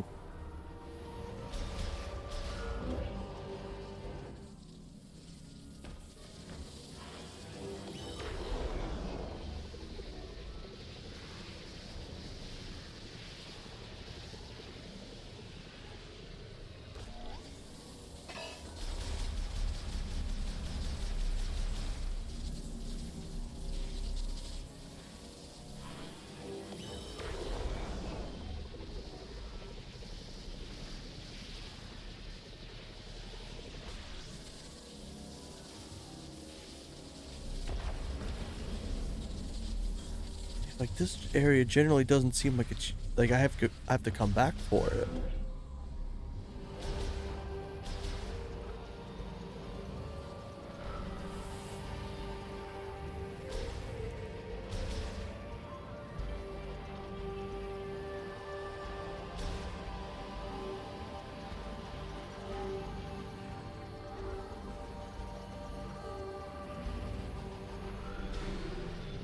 Unless the tires, I just sit here and they pick it up. Oh my god, that's what they do.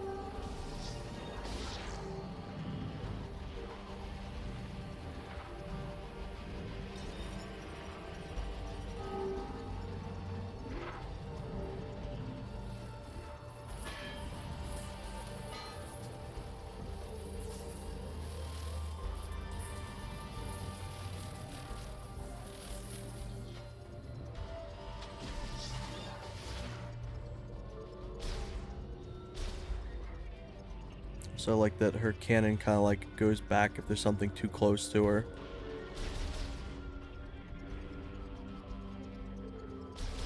I like that. That was a cool little puzzle to figure out.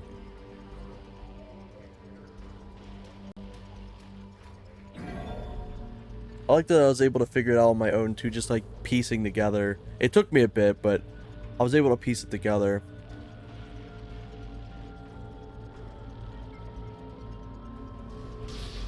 Ooh, that hurts. Ooh, holy shit. Oh, I don't want to go back down.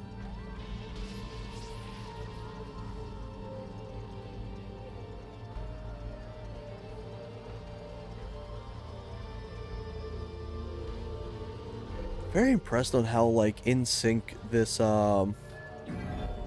this motion control is.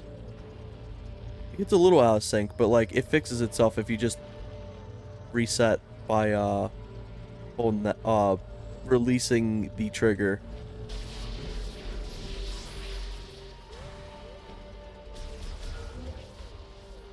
I saw you.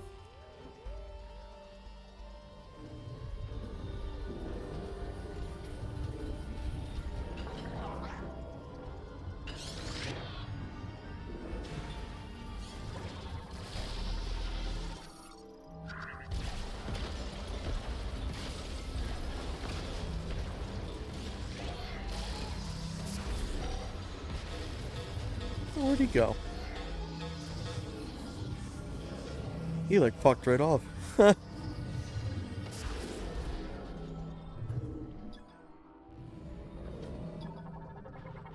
So these parts can be read again.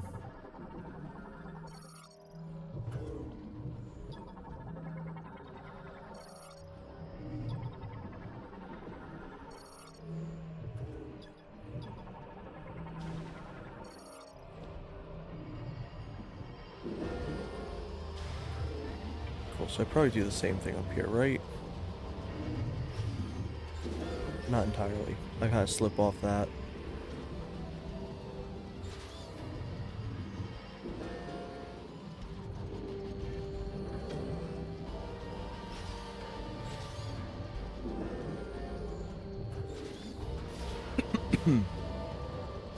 Yeah, that doesn't feel like I'm meant to be up there.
Oh.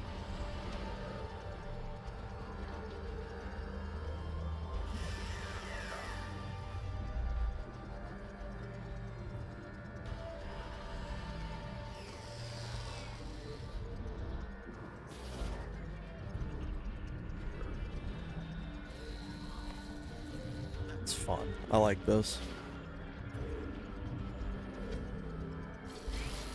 I say that a lot, but I genuinely do. It's fun little mechanics.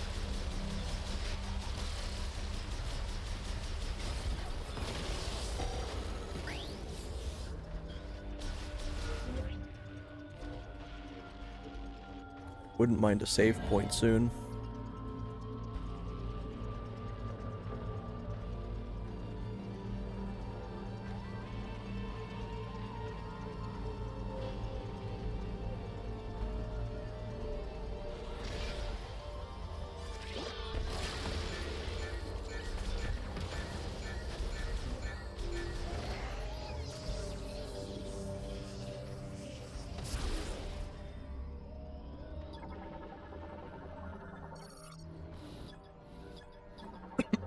Oh man.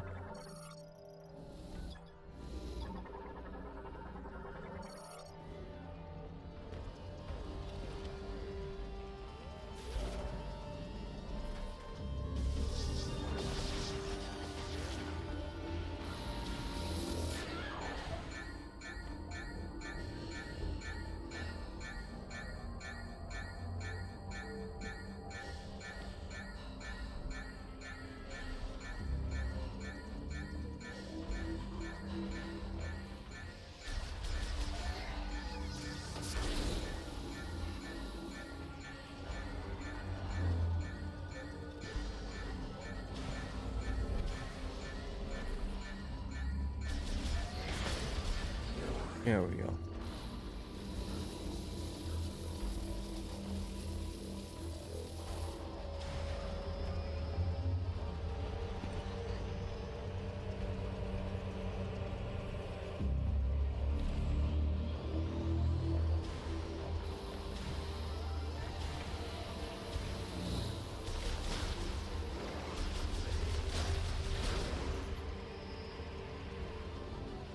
have to watch what they do over here.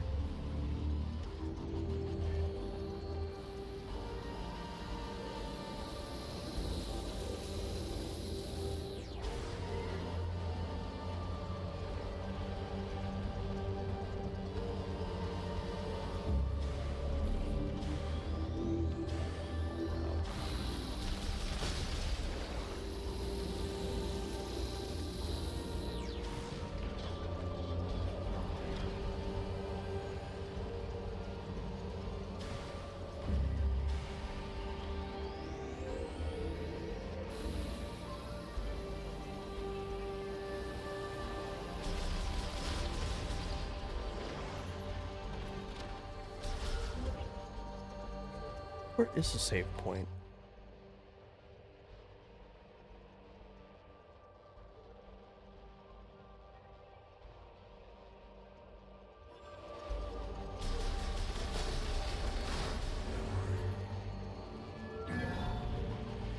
Let me just get out of here first.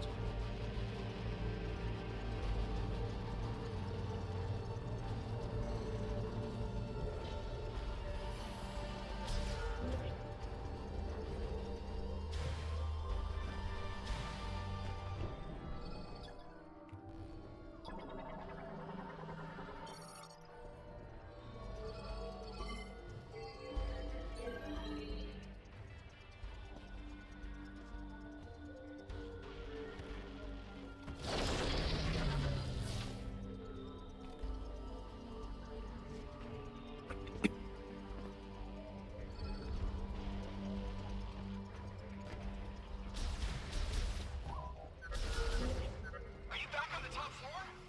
Anything you can activate now that the power's back on? To clear the way to the next tower. With this storm, we might lose signal, but... There we go. But yeah, that's the beginning of Metroid Prime 4. It was really good.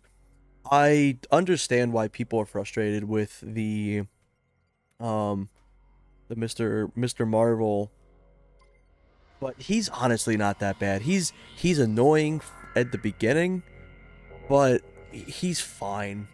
Like later on, like the dialogue and stuff, he's fine. I actually liked some of the dialogue and interactions they had between each other, so he's not as bad as people are making him out to be. I think a lot of this is too, they want to have something clickbaity to complain about. But nah, this game's been wonderful so far.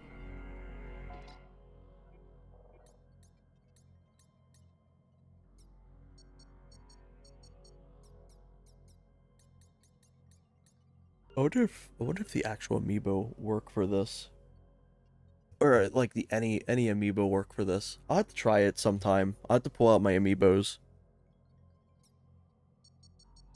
But yeah, I think for this is gonna call it here.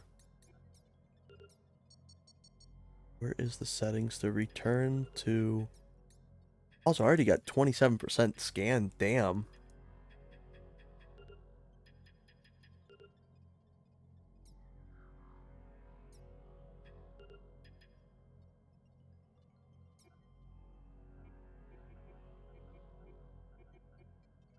I'm in the save station. Miscellaneous. Gameplay. There we go. Quit game. That's cool. It tells you your last save. I do genuinely appreciate that being a feature. I wish more games would have that.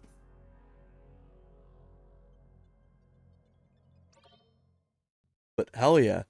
I'm glad I picked it up tonight. This game's genuinely amazing. I would personally recommend it if you like any sort of Metroid.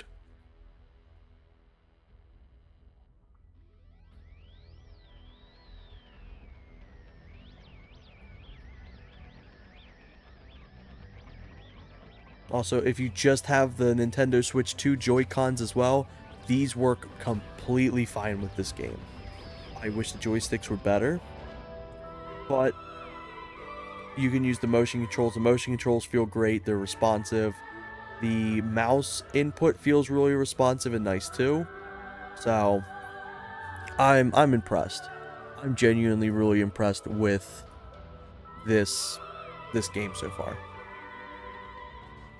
Like, this game should have been the launch game for, or I guess I point this way. This game should have been the launch game for the Switch 2.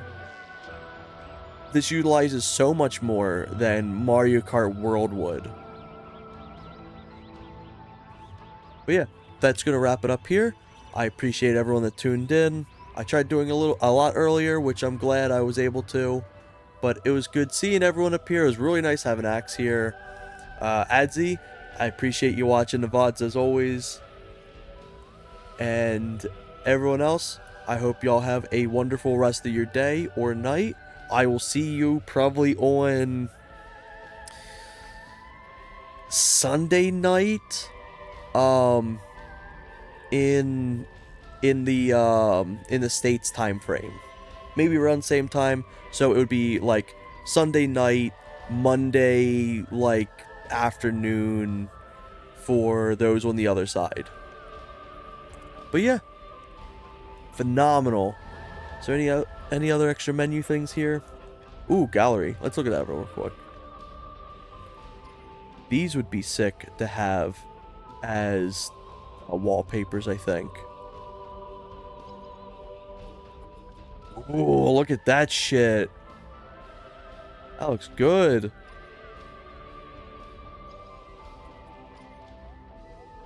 I love the fact that doing concept art stuff, a lot of times it's important to have your character in scale with the world. That's why a lot of times you see concept art with the characters, so you can get a good sense of how big the world actually is. See how she's in like every single appearance here? That is why. Because if you look at her model, it's a little funky.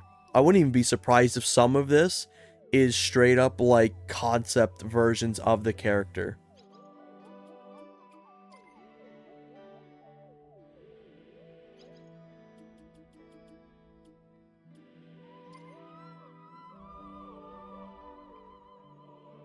But they probably just took a bunch of renders of her and then like shrunk her down and shit for it. That's why she's in every frame, for those who may not know. But yeah, hell yeah. I'm very excited to play through more of this. And I hope y'all have a wonderful rest of your day. Bye-bye.